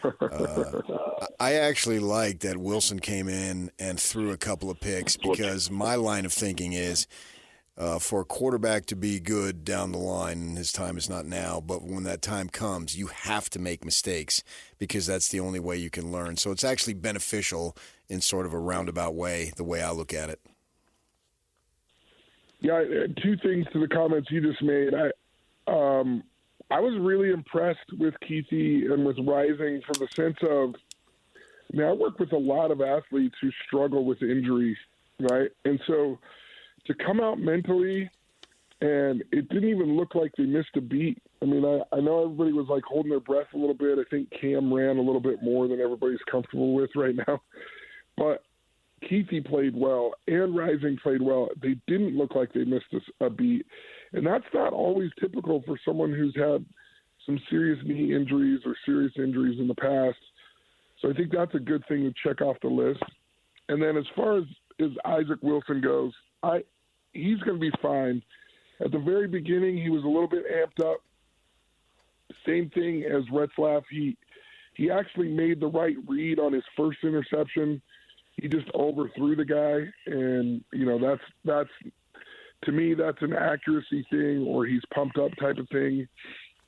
You can deal with that as a coach. The second interception was a bad read, and that's just something that he's going to have to get used to. I remember getting in as a freshman almost in the same scenario as Isaac Wilson, and it's really, really hard to control your emotions and your excitement, and the game is so much faster in Division I football than it is in high school, and so I by no means would have given him an F. I think I probably would have given him like a B- on the day. But it's really, really hard to handle your emotions the first time you're in. I think he showed that he's big enough, he's strong enough, he has the arm and the athleticism to do what he needs to do. So I think you'll just see him continue to improve. We had your guy on, or at least your interim guy, Nate Dreiling, interim head coach. And Peaches threw the 2 picks and then went out hurt, and obviously the team got it rolling with Bryson Barnes, but he didn't seem to have any doubt that Peaches is the guy. Is that what you saw from the first game? Yeah, TBD. I think that's always nice when you're the starting quarterback, that you have the confidence of your coach and your coaches, and that's your number one guy. I can tell you this, the rope got considerably shorter after that first appearance, and especially against, Robert Morris, you've got to play a little bit better than that. Utah State took a minute to get going, but once they got rolling, they looked okay. Come on, man. There's only one guy in the state who's a quarterback who went into Coliseum and beat USC, and we know who that guy is. Oink, oink. Yeah. I mean, the pig farmer was wearing a moo helmet. I wonder if the pigs were pissed off about him, I mean, I'd be ticked off right now if I was a pork loin walking around. I'm kind of pissed off if he's wearing. I thought you were a pork loin walking around. He's cheating on me. He's cheating on me. Kid's got some moxie, man. You got to give it to him. He really does. You do have to give it to him, and he's kind of like what was the old comedy guy, Dangerfield, Rodney Dangerfield? Yeah. Like nobody gives him any respect. All he does is come in and win games. I mean, listen, I know that it was Robert Morris, but when you come in, you make runs and you make plays the way he did. Every time I see him play, I'm just like, golly. Everywhere he goes, it's no respect. It's no respect. I tell you, man. No respect at all. I thought he played great, man, and he certainly gave the team a boost as far as like energy and enthusiasm for the game. He threw a pick, but was that not one of the most tremendous picks you've ever seen? Yes, it was. So that was an example of where I was telling you how Retzlaff threw it away from the defender. That was an example where if you don't throw it away from the defender, that's the kind of things that can happen. That interception was incredible. It was really incredible, but it also wasn't. No, it wasn't. Yep. I have to agree with him. It also wasn't. Yeah, okay. He gave him a chance to make a play, and he made a tremendous play. And you're back. Don't talk bad about the pig farmer. He'll cut off your phone. That was an incredible interception. I mean, that could be up for like play of the year. Yeah, I mean, that was an unbelievable interception. How much do you buy that with BYU going into Dallas and playing an SMU team that is ascending, won 11 games last year, his third year, the guy's got it going on, going 7-6, 11-3, they're 2-0 now, that if the Cougars can pull this off, this could be a catalyst for them exceeding expectations. You don't want to go crazy over a single game, but if they get this, it sort of reminds me a little bit of when BYU went down to TCU when Bronco was trying to build that thing, and they won that game. And so it's just across town and 40 miles or so apart. But I think it could be something that can springboard them into a decent season. Well, I think that's a totally fair statement. I mean, SMU is a team right now that people talk about, and I feel like, I don't know, I give the side eye to SMU every week. I'm like, okay, are they legitimately good? Are they really good? And the answer keeps coming back recently, like, yeah, they're winning. Like, this is a good team.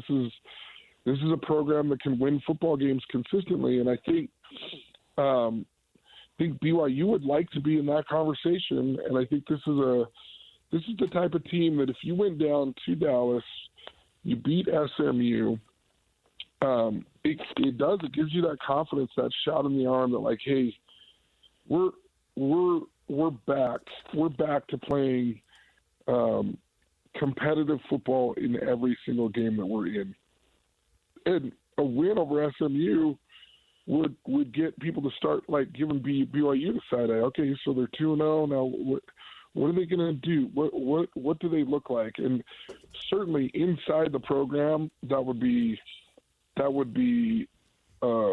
definitely a shot in the arm of confidence and of, like, okay, guys, we're doing the right things. We've made the correct adjustments.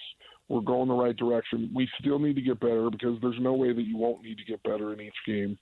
But we're going the right direction, and I think that would be a huge win. Enormous? No. Huge? Yeah. Like, program building? Yes. Definitely a confidence builder if they beat SMU. Utah's got Baylor at home Saturday afternoon. Baylor blew out Tarleton State in their money game 45-3, but their quarterback, DeQuan Finn, threw 2 picks in 22 attempts, and their 2 running backs combined for 35 carries, and combined they averaged 4 yards a carry. Those numbers aren't good enough. Those numbers suggest to me that Utah is going to shut down the Baylor offense, much as they did last year in the narrow win down there in a low-scoring game. So that point spread in the teens, anywhere from 14 to 17, Utah ought to crush that because Baylor's going to struggle to score, aren't they? What am I missing here, if anything? I don't think you're missing anything. Look, Dave Aranda, obviously he coached at Utah State. He's a defensive coach. Like they're going to specialize, or they're going to be a good defensive team. That's what they did to Tarleton State. But when you look at those stats that you're talking about, with 2 interceptions, with not great running, I mean, the defensive line for the University of Utah is really good. It's really good. And, I think the thing that's exciting about the University of Utah to me is they built their name and they built their reputation on defense and special teams. And they won 8 games, 9 games, 10 games a year with defense and special teams. Well, this offense is really humming right now, and it just feels different to me with Cam Rising playing quarterback at the University of Utah. I feel like every single game they're going to find ways to score bunches of points, and that's what makes Utah a college playoff team to me. That's what makes them, a Big 12 conference champion or contender to me, is they've always played defense and special teams. But this offense is different than the signature Kyle Whittingham offenses, and I think that's exciting. And I think if Utah just plays their normal defense against Baylor, I mean, I don't see why they don't score 28 points on Baylor easy. And so this could be a real blowout. Like, I could see this being like a 35-10 game. And to me, that's a blowout when you're playing against I guess we call it a P4 team now, right? Bryson Barnes off the bench for 5 second-half touchdowns and a 38-35 win at the Coliseum. Is that how you see it? No, that's not how I see it. I thought you figured maybe SC had a chance after the way they played against LSU.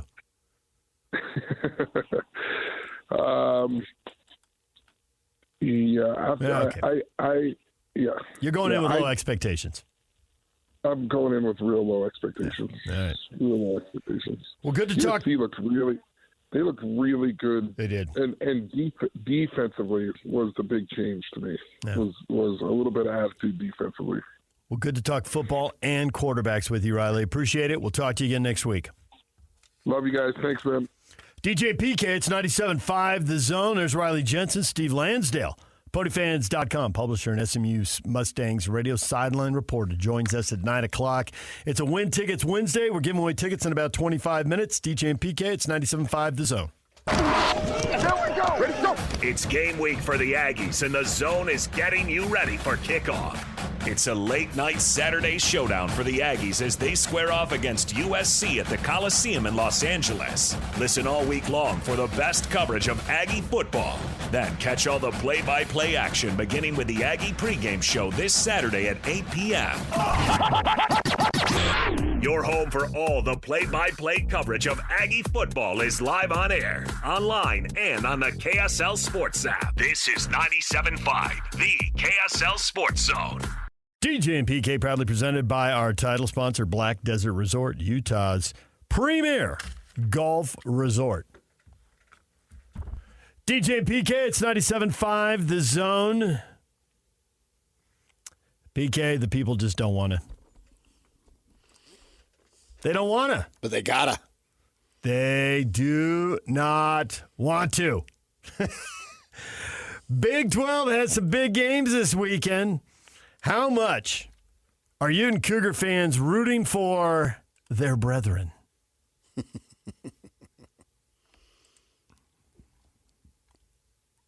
Come on, you know you need to. How many Big 12 teams are ranked in the top 10 in the country, PK? Either poll last week, this week.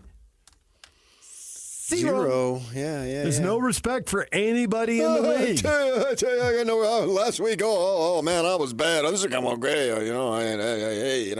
My wife, when she fools around, she likes to talk about it. The other day, she called me on the phone. I tell you, I get no respect. Big 12 has big games. How much are the Ute and Coug fans rooting for their conference brethren? Peace-loving Ute says, the feeling I get online is a lot of Big 12 fans are rooting against Colorado while cheering for the other conference schools. Rooting against Colorado? Rooting against Colorado. Deion's irritated them. They don't want to see some love fest for Deion. Yeah, well, you better see some Big 12 wins over the Big 10 because, and I believe this for a long time, since some mediocre and bad San Diego State teams went to Michigan and Ohio State and played close games, that league's not that good. You got to beat that league. And you got multiple chances this week. You got to pull it off. Because otherwise, they're going to end up with 4 bids to the 12-team tournament, and you're going to end up with 1. Do you want that? No, not at all. Then get some W's. Right. I think this has a direct connection to recruiting. Yes. I can totally see why you say that. Yeah. Because otherwise, you're not in a serious league. You're not playing serious opponents. Right. And the coaches will use the other stuff. We're good. We put guys in the NFL. But they want to be able to say we're in an elite league also. Yeah. They sure enjoyed saying that in the Pac-12. Oh, I think it has a direct connection to BYU basketball. That era. Oh, yeah, I can see why you say that. Sure. Yeah. I don't want to play in a West Coast Conference again. You're in the Big 12? Yeah, why would a kid from Russia come all the way over? And I get on NIL. I understand that. There's NIL everywhere. There's 3 reasons. He's going to get the NIL. He's going to play elite competition in the Big 12. Yeah. And he's got a guy who's coached in the NBA saying, I know how to get you ready for the NBA. Those 3 things all appeal to elite basketball players, even if they grew up on the other side of the world. I would go 4th to Cougarettes. Possibly. Yeah. You might be onto something there. Right. Okay. I know you don't look at that stuff. Obviously not. Please. Clearly. Well played. So certainly if you look at it basketball, and basketball doesn't have a take a back seat to anybody. We know that, right? It's incredible. It's fun. It's awesome. Sold out, blah, blah, blah. All the superlatives you can come up with. Basketball's got it going on. And now you want football to have that going on. And to me, if my school's going to be in this conference, begrudgingly and reluctantly, I want it for football because I still, in my heart of hearts, can't believe what happened, but nevertheless it did. Here we are. And so Bizarro world. Yeah, so I have to friggin' root for Iowa State. But you do. Because I always did begrudgingly root for the Oregons and SCs of the world in non-conference. And even the Cats. I've never lived in this part of the country, but I've seen the stats. The ACC went 7-5 against the SEC, and I've seen ACC coaches and the ACC commissioner. Hey, we got a good league. We had a winning record against the SEC. It gives them It gives them a point to make. It gives them something to sell. Yeah, a point of light. Thank you. So now need to go 3-0 against the Big Ten this week. And you got SEC opponents. Don't think they have a chance to go undefeated against the SEC because Houston's going to go to Oklahoma and get worked. That. But to your point, there are other winnable games out there. Arizona State at home could beat Mississippi State. I think they're favored. I have not checked the line. Yeah. I feel like I should have, and I didn't. Thought I saw it earlier in the week. I think it started don't you remember? Yeah, you brought it up, I think. Oh, I did? Yeah. Or maybe it was another team when I told you, was it... ASU by 6.5. Yeah. You are correct. I thought you brought it up, but, I know what. I said somebody's 10 or something, but it was 11, and I said, well, I hadn't gotten to Wendover yet. Yeah. Joey Two Eyes is my gambling name. And people, it has nothing to do with vision. It has to do with Irish and Italian, the eyes. Joey Two Eyes. That's my name. If you ever see that out there, that's me. Nebraska 7.5 over Colorado. Iowa only 3 over Iowa State. Yeah, those are all winnable games right there. So go 3-0 against the Big Ten. Let's get fired up. Oh, Kansas, Illinois. That's 4, isn't it? I'm losing track now. There's multiple opportunities here. Yeah, I was talking SEC. But, okay. There are SEC opportunities. Oklahoma State is 7.5 over Arkansas. Oklahoma State's at home. You got to win that game. You do. Oklahoma State's supposed to be team 1, 2, or 3 in the Big 12. Yeah. So you got to beat Arkansas at home. Right. You got to beat, what is Arkansas? Are they the middle or the bottom of the SEC? Well, that remains to be seen. Okay. Got to pick up a W there. Houston, Oklahoma not picking up a W. But Arizona State over Mississippi State, got to pick up a W there. Your first win over the SEC. That's what they said, yeah. Yeah, there's only like a half dozen games. Oh. I was looking it up during the break. I wouldn't have had any idea. You remember the lost LSU? Played them one time. You haven't played most of the teams in the league. You haven't played Alabama. You haven't played Auburn. You haven't played Florida. You haven't played Georgia. We'll give Dilly a couple years. We'll be seeing Alabama later on in January. Tennessee, Kentucky, Vandy. Not on the schedule. Yeah. You beat Missouri 3 times, but they weren't in the SEC yet. So, rats. Yeah, I know. Yeah. So, yeah, that's a thing that'll benefit you because you don't want to go beat a bunch of crummy teams. And I think Utah needs a little bit of a jolt in strength of schedule because right now it doesn't appear to be all that strong. Now, it could be. And if you win the thing, well, then you're in. Great. But why not have a little cushion in case something happens weird? Well, yeah, you could go 12-0, but then one game. I mean, we saw it happen with TCU. TCU still went to the title game, 12-0, and lost one game in the conference title game. They got in anyway. And I think the thing is, if you don't win the game, if you don't win the conference title, you're not one of those top 4 seeds, you not only want to get in, but you want to get in with a home game. That would be fun. Well, certainly you do, yeah. That would be fun. Yeah. So you need the record and you need the strength of schedule. I don't think it's catastrophic if you don't get the home game. But the home game would be fun. There's no doubt about it. Big deal. Yeah. And as a fan, you're probably not going to the road game, and you got a decent chance to go in the home game. If you're a season ticket holder, you'll have a chance to opt into it. So, I would think everybody who buys you think everybody would, right? Go to a playoff game, the first ever. And it's going to be at Rice Eccles. Who knows what the weather's going to be like? It could be great. Could be 50 and sunny, or it could be 35 and snowing. And you want 2 teams in because it's a better payday than getting 1 team in. And it's more about and the payday's great. But then there's a multiplier effect going forward. I think you can make up money. You need to be able to sell. Transfer portal, high school recruits. And especially when it's going to be, and he hasn't told me this, I believe in the next year or 2, there's going to be a coaching change. And you want to keep that momentum rolling. If we keep talking about it, at some point it's going to happen, right? And then we'll be right. But you're right. He's in his 60s, and now he's moving into his mid-60s. It's going to happen at some point. Yeah, that's my own personal opinion. But you want to keep the machine rolling because you've worked so freaking hard to get it where it is. It took a lot of work. Well, we know that from watching Lavelle. It pained Lavelle to watch those losing seasons pile up because he told multiple people on multiple occasions, you ask him, oh, what's the biggest win? What's the biggest moment? And you think he's going to turn around, well, it's really the people. And he went every time to, the games became an event. And it was something people did together. And win or lose, people had fun. The sense of anticipation was tremendous. The energy in the stadium is great. Oh, yeah. And nothing drains that energy out faster than losing. Right. So no coach. Put a halfway decent product, and Lavelle Edwards Stadium is sold out. Yeah. Put a halfway decent product, Marriott Center is sold out. Yep. Say what you want. And BYU, a lot of people want to say, oh, well, church members go when they play Middle Tennessee. Sure, they do. Right. I've been to all those places. I've seen it. They definitely get a bump. There's no doubt about it. But when they play at home and they're halfway decent, it's jammed. Football and basketball. Their fan base is there, ready. Well, they're ready to support you. Our friends and coworkers who've done radio here and then have moved on to other places all say that about Utah sports, that there's just more energy around the teams here. And I think you say the same thing about the Jazz. Half-decent teams have packed the Delta Center. Teams that were never, ever going to come near winning a title.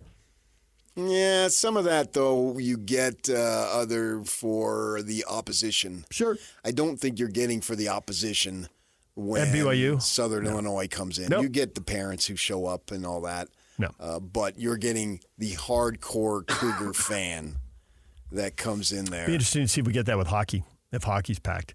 There's just a lot of enthusiasm. AAA baseball draws good crowds. You have to go 5 years out. Yeah.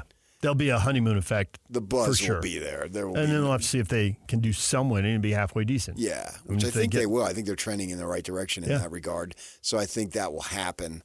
But I expect it in the beginning to be all sorts of buzzworthy and then see how it plays out. I was watching the Giants Diamondbacks game last night, and it really struck me the number of empty seats, whereas in a prior decade, no.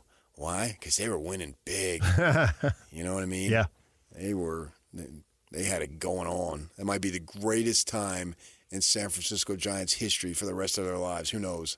It probably will be. That would be the safe bet. I mean, 3 titles in 5 years. Yeah. How many teams in MLB do that? Any team. I mean, the Yankees haven't done that recently. Recently. If you go back to the 90s, late 90s, they did. Right. Yeah. That was, they did 4 out of 5, didn't they? Yeah. And the point being, when you win, people are on board. When you don't, it cools off a little bit. Right. But we'll see how that goes here for the hockey. There's no doubt in my mind it'll be a big, big, big story, huge story in the beginning. But check back like 2030. And if they're winning, it'll continue to be a big story. It'll always be a story. There's no, even when the Jazz don't win, they're always a story. Much like BYU. When they don't win, they are always a story. Utah, I think, has gotten to that point. I don't know about when they don't win because it seems like it's been so long since they don't win. Kyle, BYU fans are definitely rooting for conference brethren, especially Baylor. Good one, Kyle. I agree. Yeah, I wouldn't waste a whole lot of time on that. I don't think Baylor has much of a chance. It's hard to see, given how their offense performed against Tarleton State, how that offense is going to perform against the Utah defense. I would jump on it if I were a gambler, but I'm not, and I don't encourage it. I think it's too dangerous. But whatever that line ends up, the final line ends up being, when do they shut off? Can you go right till kickoff? I think so. So it depends on which sports book and platform you're working with, but yeah, they usually can go right up to kickoff. Oh, do some cut it off 5 or 10 minutes in advance? Some of them will go early, yeah. And there's even ones that off your live odds during the game. I've read 2 stories that there were 2 games this year that didn't pay out because the games didn't go 55 minutes. Well, what's that mean? The game didn't get. They've shortened game, like the Kentucky game. The clock. They only played 35 minutes of the game. Yeah. And so apparently you have to pay 55, and I forget what the other game was. It was one that was canceled at halftime. I'm trying to remember what it was, but it was. But the team was gonna. I thought Kentucky was a game that got covered like 5 minutes after halftime. They stopped it. There's another one that I think went 50 minutes, and the team had covered. It was clear what was going to happen. But in the whatever you have to sign, it says 55 minutes in the rules. So they just refunded. They didn't pay out. Right. Yeah, that's why I saw the story. You get your money back. Yeah, you got your money back, but you didn't win, and all the people who won went berserk, and so websites are writing stories on it. Yeah. That stuff I hear is a big deal. What's the gambling on football? Oh, yeah. You heard that. There's just a story. I'll have to find it during the break. On the other side of the break, there was I saw a projection. It was a massive number for how much money is going to be bet on football this fall. I mean, it's just, I know it's a big deal. It was still jaw-dropping to see an estimate on what the number's going to be. And not one red cent will come out of my pocket. There you go. You and I avoiding that, right? All right, DJ and PK, it's 97.5 The Zone. Ladies and gentlemen, may I present... This is JJ and Alex. We were on vacation. We were in South Carolina, and the guy was wearing an SEC sweatshirt. Yeah, what a nerd. And I was like, who's your actual team? Pac-12 tattoos? The Pac-12 tattoo. Do people regret those now Rest or no? in peace. Do people regret those now? They have no regrets. You think I care? No regrets. No regrets. Well, but you just have to get the Big 12 one next to it. Or what you have to do is you amend it. You make it a Pac-12 Can champion. Can you turn the word Pac into big? No, you make it Pac-12 champion, and then of course if they win the Big 12, you got to get they do the same thing. XII, don't you? Yes, the you Big do. 12 doesn't use the number 12. No. They use Roman numerals.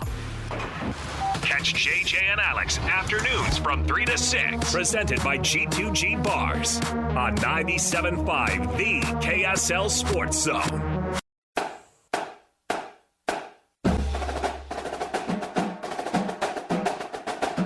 It's time for the Hercules Salt Lake County High School Player of the Week. This week we have co-winners from West Jordan High School, quarterback Tyson Demke and linebacker Quentin Tulao. Demke passed for 271 yards and 3 touchdowns. Tulao tallied 7 tackles, 1.5 sacks, and 2 interceptions. Jaguars beat Alta 31-21. At Hercules, they're celebrating the everyday victories. Hercules First Federal Credit Union, growing stronger together. DJ and PK, it's 97.5 The Zone. Wagering on the NFL, $35 billion projected this year by the American Gaming Association. Roughly a 30% increase, in part because 3 more states, Maine, North Carolina, and Vermont, have launched legal online betting. So it's growing, PK, and that doesn't count the college money. You know, no, it don't count. Billions more. Right, yeah, like the stars and the galaxies, just billions. Billions and billions. Yeah. Good luck to you all. You got any Big 12 upsets this week? Big 12 up, well, against the spread or against? No, just upsets, games. BYU down 10.5 point underdog against SMU. That would be an upset. Arkansas going into Oklahoma State would be an upset. I don't know if you saw any of these. Okay, but are you just going by the spread, No, though? I want just straight up winners. Like Arkansas is the underdog. If they win. You keep telling me they're not against the spread, but you say they're the underdog. Well, they are the underdog, but are they going to win the game? So just flat out. Yes. Irregardless of the point spread. Irregardless.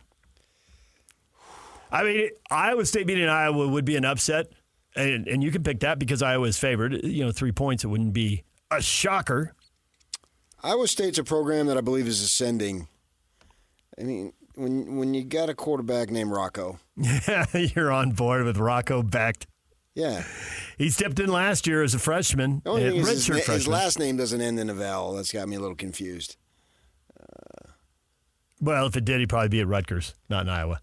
I think Oklahoma State should win. Yeah, I'm expecting them to be good this year. So whatever the spread is, I don't know. I already forgot. Right. But I would pick them. BYU, I probably wouldn't pick them, but I'll tell you flat out, I want to see them win. I want to see them be good. I want to see them get it going on. I do believe what you were quizzing Riley about is true, as far as a launching pad and the momentum they would get with that going forward. I think that would be a big deal. It's one of a handful of swing games on this schedule, and to get one early, it'll be the old Atlanta matters. County, Fulton County Stadium. The launching pad. Nice. That is what they called it. I wondered why you're bringing that up. What does that got to? Oh, that's right. So that there. The Devils are intriguing. How legitimate was that thing last week? Sure was impressive. Mm-hmm. Can't argue that. But don't you say the same thing about Mississippi State? I mean, they beat Eastern Kentucky 56-7. Yeah, but what does that give mean? Wyoming more street cred than I do Eastern Kentucky. I get that. Maybe what we're saying about BYU is the same thing we can see for the Devils. And if they want to get bowling, this is a game they've got to have. This is a big one, no doubt about it. Yeah. Under your whole, if 6 wins is the goal, if they get this, they're still 0. They're right on track. If they lose this, they're -1. They got to get this back somewhere. They got to upset a preseason ranked team. And the schedule, for the Devils and BYU is very similar. Yes. It gets harder. They both got very little from the bottom of the league and a full dose of the top of the league. Yeah. Another game that intrigues me, although this team, we're not going to see them because they don't play Utah or Baylor, is Texas Tech. And I would say the second worst result of the first weekend went to Texas Tech. The worst result went to Houston. I think you're downplaying Maybelline Christian. Abilene Christian. That's his sister. Took TCU to overtime, 52-51. Or not TCU, excuse me, Texas Tech. Texas Tech Mix in a stop late in the game, will you? Abilene Christian scored 3 times in the fourth quarter and in overtime. And because the offense was rolling, they went for 2 in the win, and it got stopped and lost the game. That's the thing about it, though. How real is it across the season? In the moment, things get out of control or things go in your favor, and you got this wave, depending on which side of the wave.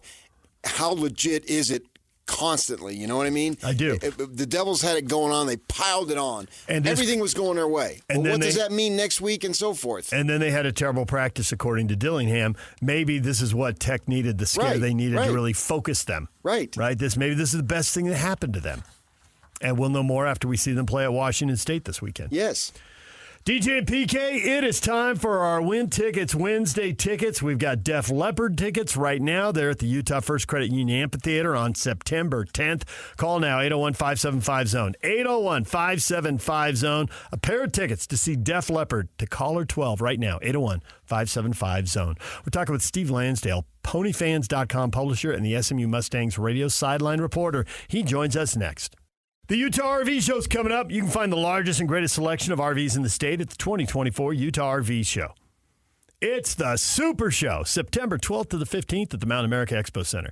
See the newest models as well as the best remaining inventory from this year. Visit our website and enter to win a family 4-pack of tickets. The Utah RV Show. Time to welcome in Steve Lansdale, PonyFans.com publisher and SMU Mustangs radio sideline reporter. Steve, good morning. Good morning. How are you? Good. Let's get right to the most important thing about this game. For my radio partner, Patrick Kinahan, who will be at the game, how hot and miserable is it going to be? By your standards, pretty hot. By our standards, probably not so bad. I think I read that it's going to be in the low 90s at kickoff. And considering the fact that it's not too unusual to start games well over 100, we'll take it. Yeah, well, I mean, it can get warm here. I grew up in Phoenix, so I know what that's all about. Oh, yeah, then you can handle it. You're good. Yeah. How's the humidity? He can't. He's used to the dry heat, though. I am that, yeah, for sure. It's modest. I mean, the people here complain about it, but those are the people who have never been to the East Coast, for sure. It's not too terribly bad. I mean, will you break a sweat? Yes, you will. But it's not completely smothering. But, you know, for people who live in Utah, yeah, you'll find it pretty hot. Because the Cougars are playing SMU, all of us here with the jobs that we have, we watched the Nevada game and we saw it was a struggle. And then last week they have the blowout. Where does this team lie as far as, you know, they needed that nice comeback, maybe his first game of the year, and obviously blowing out HCU. I don't know what you gain from that. I still have a lot of respect for the coach because he's building a program. But where do you see where they're at right now? Well, you're right. It's hard to say. The game at Nevada, I chalk it up to first game, being at altitude, being on the road, being at a team with a new coach and new players trying to make an impression. And Nevada, to its credit, played very, very hard that day. And then you're right. They ran Houston Christian out of the building last week, but you know, I don't know how much you learned from that. I think they're a good team. The people who are ready to anoint them as one of the elites of the ACC, I think are a bit premature. But to your point about the coach, you're right. Rhett Lashley is building a fantastic program. He has, by all accounts, assembled an extraordinary staff that really has the respect of coaching staffs around the country. And he has become a master of not just recruiting local talent, high school talent, but he's also done very, very well in the transfer portal. This year, their primary focus was on both lines of scrimmage, and they brought in experienced veteran players from SEC schools and ACC schools who have already taken prominent roles on both lines of scrimmage, and it's showing early. They are deeper on the offensive line and certainly on the defensive line, where they're probably 3 or in some cases 4 deep with legitimate players that they can run out there with some confidence. Preston Stone and Kevin Jennings have both taken snaps in both games. I wondered if one guy runs more and one guy throws more, but their rushing numbers are very similar, 6 and 7 carries. They both run for over 50 but less than 60 yards, so it's not that. What are they doing there? What are they looking for? Are they going to keep playing both? At least as of now, the plan is to keep playing both. There are certainly those who think that at some point one guy has to sort of grab a hold of the job and make it his own. But you can look at it two ways. We've all heard the cliche that if you have two quarterbacks, that means you don't really have one. Rhett Lashley's version of it is that he's in a very envious position of having two quarterbacks in whom he has enormous confidence. Preston Stone has been the starter for a couple of years. And when he got hurt last year, Kevin Jennings got kicked in the deep end. He played a little bit at the end of the game against Navy after Stone got hurt. And then he led them to Tulane and led them to a conference championship and into the bowl game. And they are both very talented players. They both can run, but they run a little bit differently. Preston Stone, I have heard described as absolutely maddening to defend against because he keeps his eyes up looking downfield, and he has that knack for just drifting away and running away from defenders about a step at a time, so it feels like he's always within reach, whereas Kevin Jennings looks upfield. If he doesn't see what he likes, he will tuck the ball and take off, and he might break off a 15 or 20-yarder. They both have decent speed. Kevin's a little faster, probably has a slightly stronger arm, but Preston Stone has the edge in experience, and that's why he's been starting. But Rhett Lashley has said both will continue to play. 9-game home winning streak, and offensively, I think I read somewhere in preparing for this game that they're averaging over 50 points at home, something like almost 54 points if I remember reading it, and I'm pretty sure I'm accurate on that, they are really prolific offensively at home. I don't know that it's just the home field venue, but what's going on there that they've had so much recent success at home? Well, I think it really boils down to the fact that they have a lot of talented players. I mean, they had 24 guys who caught at least one pass last year, but only one who caught as many as 40. They spread the ball around very well. Last year they had 3 really talented running backs. One of them is down for the year, but he has been replaced by a transfer from Miami named Brashard Smith, who might be the best of all of them. He is absolutely electric. He was first-team all-conference as a kick returner, but he is quickly becoming one of, if not the primary ball carriers as well on offense. He's pretty strong. He's also unbelievably fast. His teammates will tell you he's the fastest guy on the roster, and it's not just his top-end speed, but he gets from 0 to 60 in about 2 steps. So if he gets a gap, they assume he's gone. And then part of it also was that home streak of high scoring output. Some of the opponents that have come in that didn't have great defenses, Tulsa and I think it was Navy and some others, Houston Christian this past week.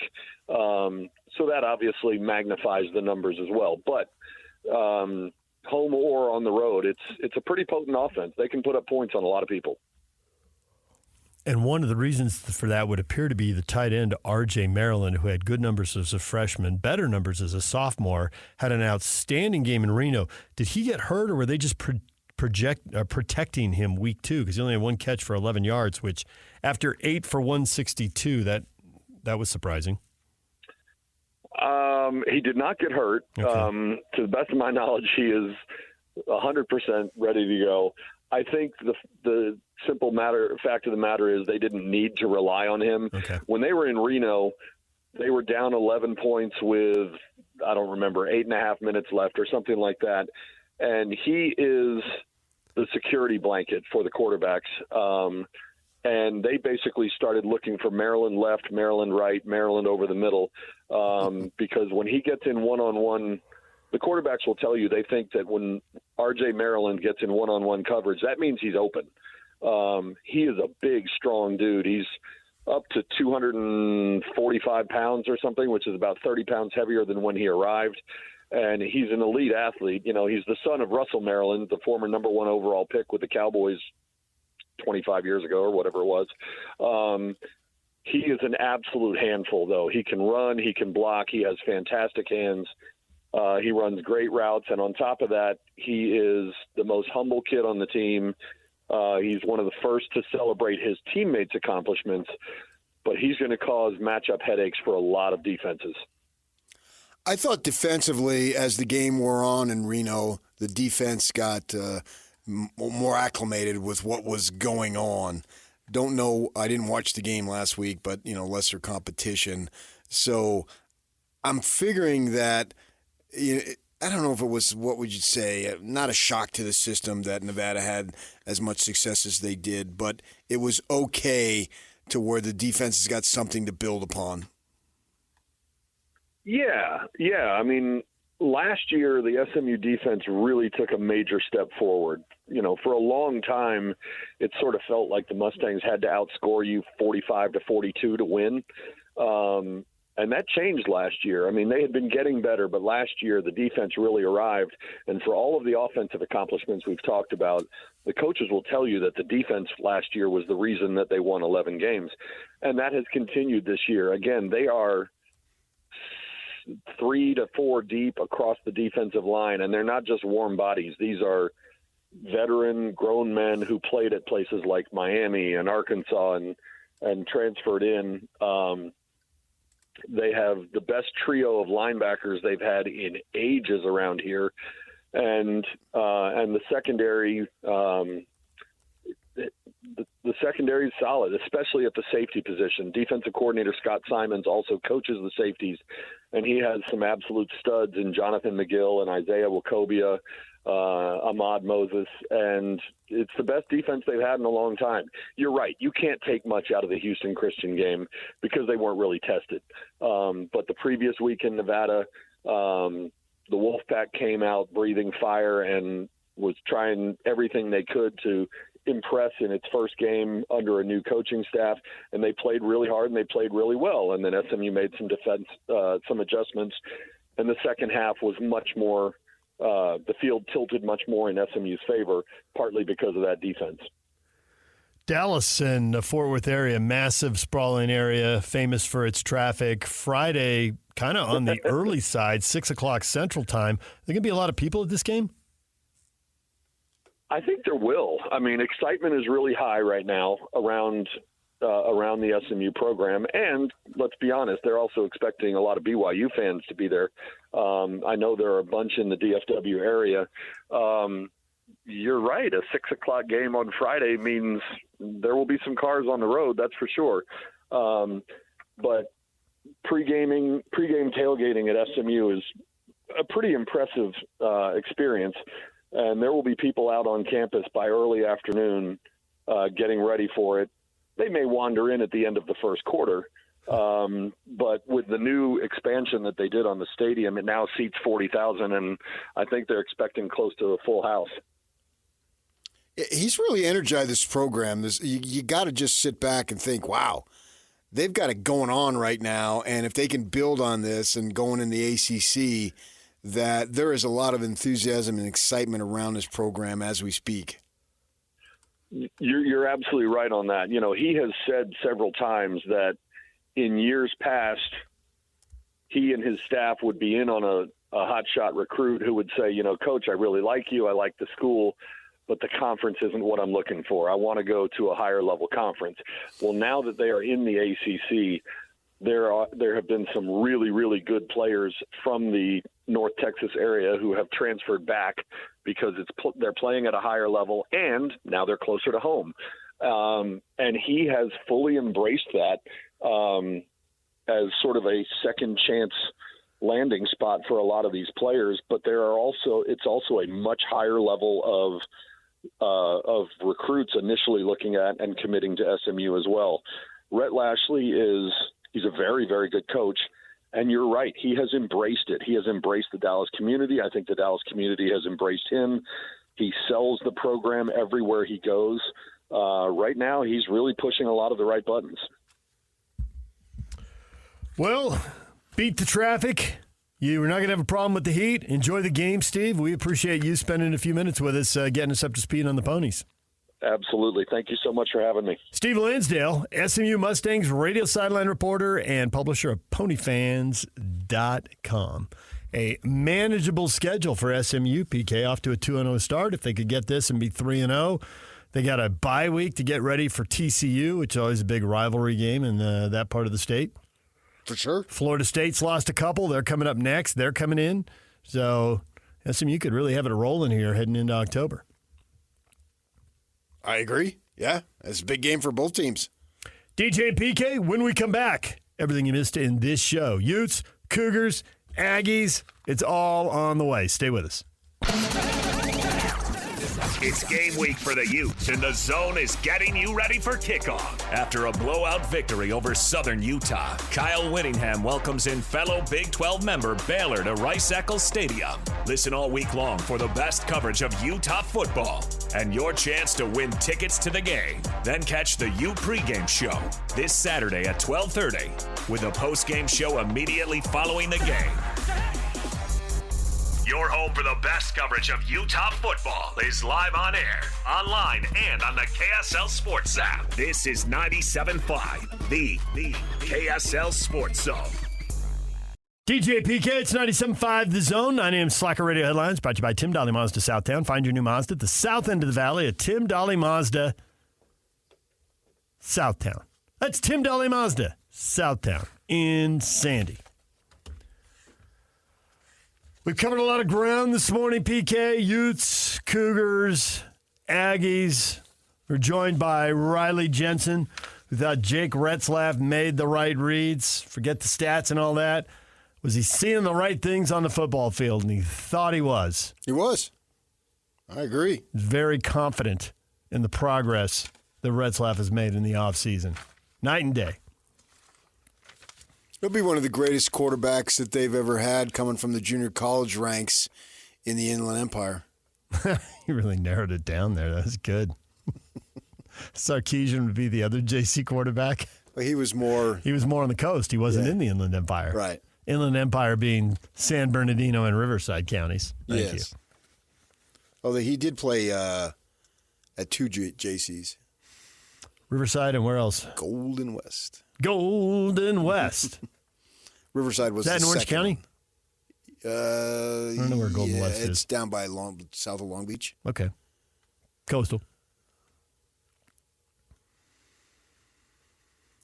Also talked to Riley. He thinks although he doesn't think they're making a change with the starters, he thinks the race certainly tightened up. The rope is shorter, he said, with Petrus throwing a couple of picks early and the team trailing at halftime, and he got hurt and he came out actually late second quarter. I can see that, and Barnes gave him a spark, and he did throw the one pick, but that was an outstanding play, and the offense got rolling there in the second half. All picks are not created equal. That's a true story. So that was a phenomenal play. That's just a hat tipper. And Riley's very positive about the Aggies, but he is very realistic about a trip to USC, with USC defensively looking much better and beating LSU right there at the end of the game. LSU. Please. Get out of town. They don't have the pig farmer. He'll come off the bench and turn that game on its ear. All I'm saying is don't give the pig farmer with the ball down by less than one possession with about 3 minutes to go. Seen that movie last year. Drove the Utes down the field and won the game. I was there. And it was awesome. On the field. And USC fans were horrified. Which made it even sweeter. It really did. 3-0 against Lincoln Riley. Yeah. Leave the Pac-12. You can't handle it. I may have had a conversation or two about that with with somebody. Yeah. They were relishing that. Yeah. Hit the road. Yeah. That was a in the moment, it was a great win.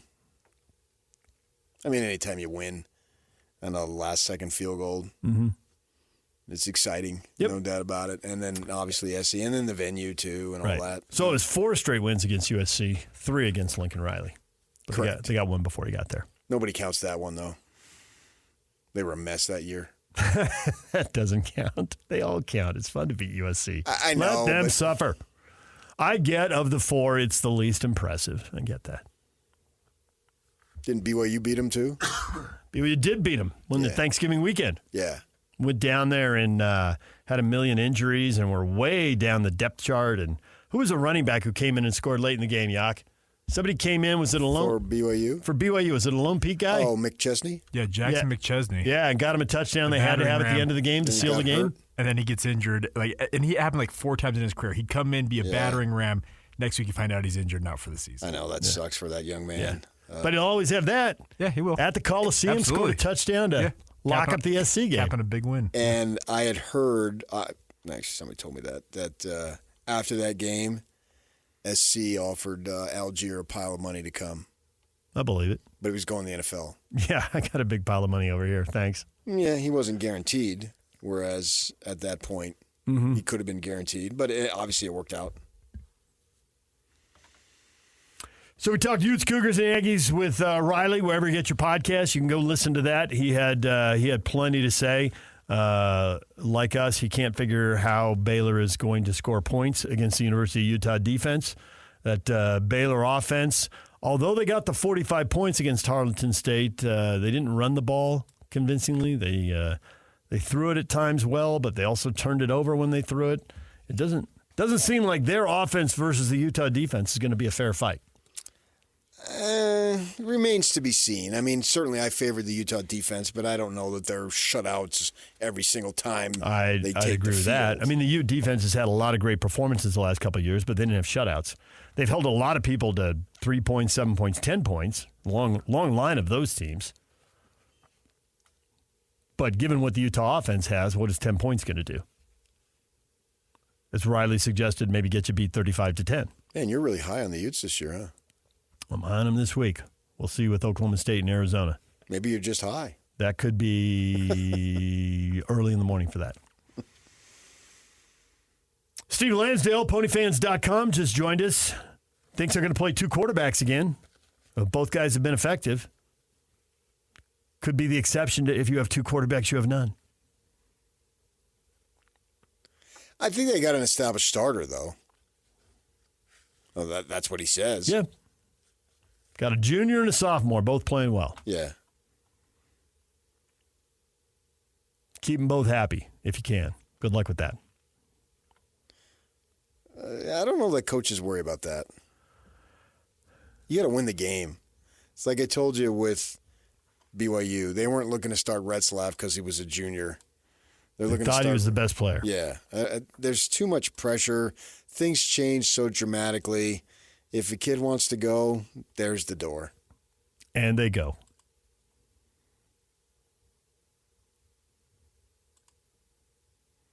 Well, Stone, who's the starting quarterback, was the quarterback in the most impressive quarter of the season, which was the fourth quarter when they were scoring 16 unanswered and rallying to beat Nevada. Right. Yes, exactly. But Jennings looks like he's played pretty well when he's been in. So Utah did climb to number 11 in the AP Top 25 poll. So edging up a little bit there with Florida State losing twice and dropping like a rock. And USC didn't quite catch them after that impressive win against LSU. They jumped up 10 spots. Utah's poll ranking, for whatever that's worth, will take care of itself upon winning. Yep. Keep winning, keep climbing. That's a great thing about Utah right now, where they're at. There isn't any worry about respect. You will get it. You've got it. You entered the season with it. Mm-hmm. You strive for it always, and you want to maintain it and all that stuff.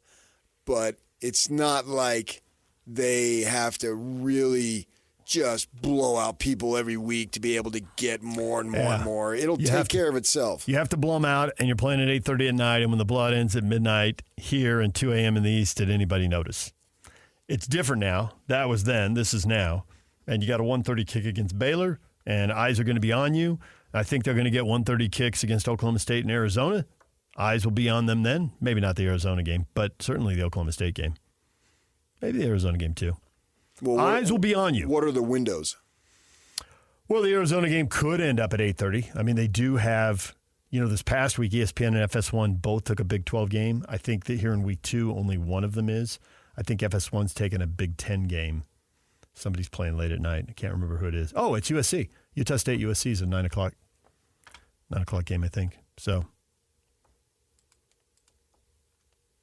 those are the most likely windows. But it's in this league, you can play in any window, any week. I mean, we're seeing a bunch of 10 a.m. games involving Big 12 teams. That could be where the Oklahoma State game ends up. I bet it's at 1:30. But either way, eyes are on you. Oh, because that'll be 11 their time. Yeah. And that's what the window they're playing in this week with Arkansas. It kicks off at 11 Central, 10 our time. But eyes are on you. Eyes are on you either way. Over at night. But I don't know. It'd be interesting to see. I don't know how many 10 a.m. starts we're going to have here locally. Yeah, I wouldn't think many. Because you can have that opportunity if Utah, whomever down the line, may not just be this year, but down the line with playing in so many different time zones. ESPN has your Sun Devils in the late window this week. Yeah, Mississippi State at Arizona State. Yeah, with the hot weather. Yeah. The Arizona game at home will be streaming on ESPN Plus. I mean, that's understood. Yeah. When the Cats or Devils play at home in September, there's only one time. Yeah. Oh, that USC game, that's on the Big Ten Network. FS1 didn't take a late game this week. Didn't take a late game. I seen that. Huh? Boise State, Oregon is going to be streaming only on Peacock. That's an intriguing game.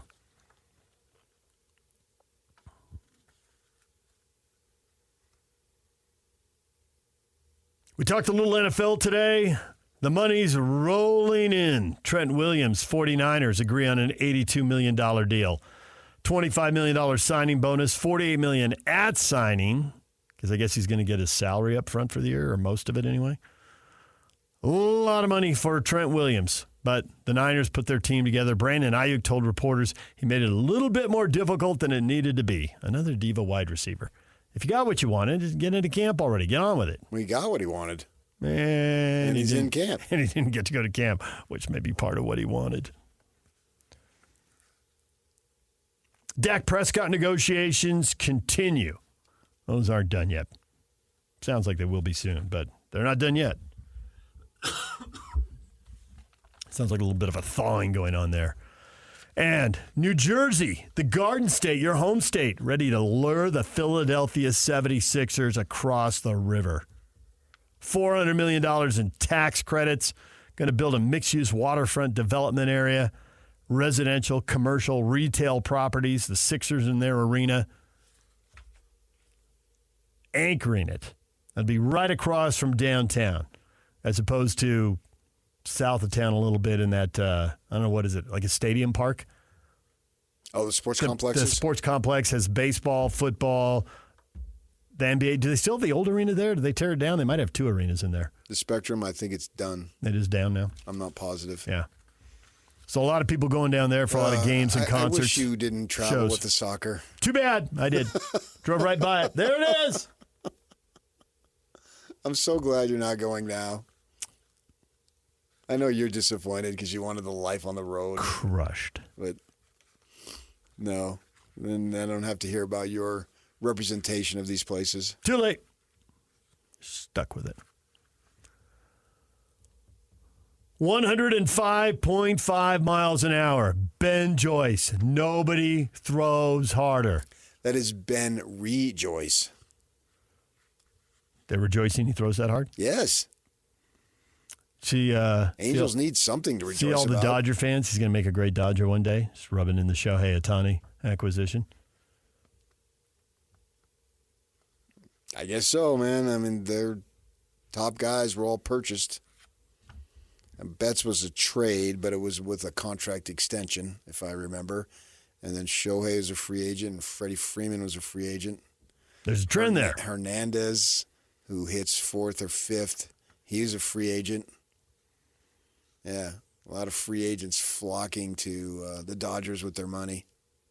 We'll see if it pays off. You know, it's a World Series or bust for those guys. There's no other thing. There's nothing in between. They've done all the other stuff many times. Yeah. It's about winning it all. Well, when you're paying that kind of cash. Of course. And you're doing all that stuff. So, yeah, absolutely. It's all about moolah. Well, they're raking it in. They're paying guys. They're packing the ballpark. And they're in first place in their division again. Oh, that's meaningless. Yeah. They just do that year after year, after year after year. Yeah. But get to the World Series. Oh, well, not just get there. It's win. Yeah, win it. There's nothing else. It's the only standard. They've won the division 10 times in 11 years, but they've only run the World Series once in that span. All right, anything else that we told the people during this show that you would like to tell them again? Roots for the conference. The Big 12 needs respect, and that's going to take wins over the Big 10 and the SEC this week. This conference needs to close the gap as much as possible. And that's going to come through win. Win, win, win. Oklahoma State and Arkansas, the marquee game, but there's a half dozen opportunities there that could make a difference, for better or worse. Iowa State, 1:30. You can channel surf between that and the Baylor-Utah game when the Utes go to commercial break. Saturday afternoon, yeah. Yep. Utes are on Fox, and the Iowa State game's on CBS. So do a little channel surfing. You can wake up with that Arkansas-Oklahoma State game at 10 a.m. 10 a.m.? Jeez, Yes. I've accomplished more stuff than you by 10 a.m. every day. What are you talking about, wake up? Saturday's the day. Sleep in, baby. No way. You're up. I'm at the gym You're by at the 8 gym o'clock. by 6. Oh, I thought you were going to say 6. No. 8. 6 is too early. 8 your Correct. 8 your late day. Yeah. I try to go between 8 and 9 Well, on the cool Saturdays. thing about the Big 12 is there's literally games in every time slot, all 4 TV windows all day long. That's just a cool thing about it. There you go. I agree. Colorado, Nebraska, prime time. Especially as we get going and conference play will be upon us in a couple of weeks.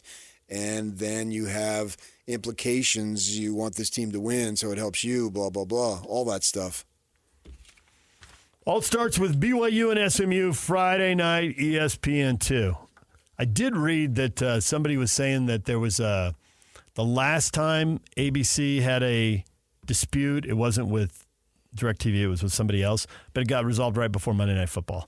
And so there's speculation that this one will, which won't help BYU fans who have DirecTV and want to see this game Friday. Yeah. So make your plans accordingly, whatever those are. It's on ESPN2? Mm-hmm. So if you're on DirecTV, you're blacked out right now, and this speculation was, oh, yeah, they'll get it worked out for Monday Night Football, but that won't help college football fans on Friday and Saturday. Monday Night Football is on ABC? ESPN. Sometimes they put it on ABC a handful of times each year.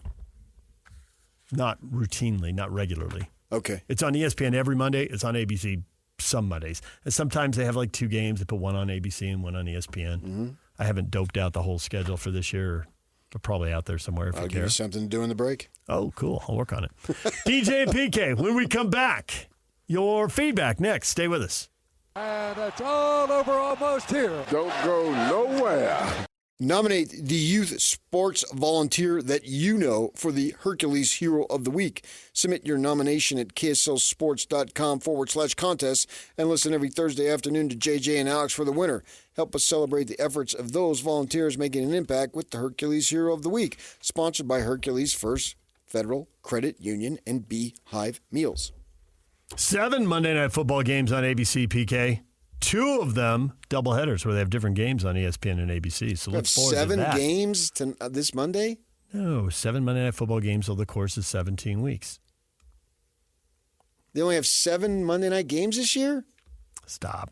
What are you saying? 7 Monday night games are on ABC. They're all on ESPN. Every week there's a game on ESPN. Oh, they simulcast it? 5 will be simulcast. 2 will be where they have 2 Monday night games, one ABC, one ESPN. Oh, okay. I did not understand that. That's great. I'm glad you occupied your mind. Yep. I didn't have to bug you during that break. It's very quiet.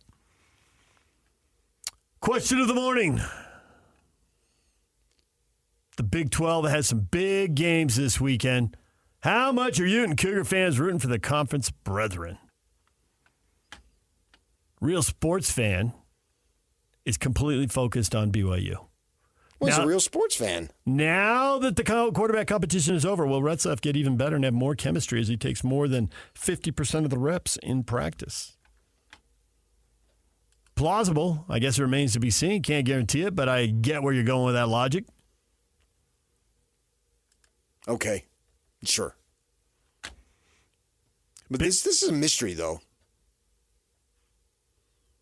How well he'll play? I want to see. I have a slice. I need a whole pie. Exactly. And you need to see a higher level of competition and more pressure. That all adds into it. Yep.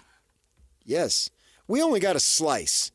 That's all week one of college football is, right? There's a handful of made-for-TV games where these teams are actually pressured and have to compete. Most of them are known blowouts and glorified scrimmages. Right. Yeah, we just get through it. Yep. It's better than nothing. But you didn't think Lindenwood was really going to put the heat on Kansas. I thought maybe Linden, Utah might, but hey not now. Linden Wood. Linden, Utah. Yeah. So I need all sorts of more proof, and it's a huge jump.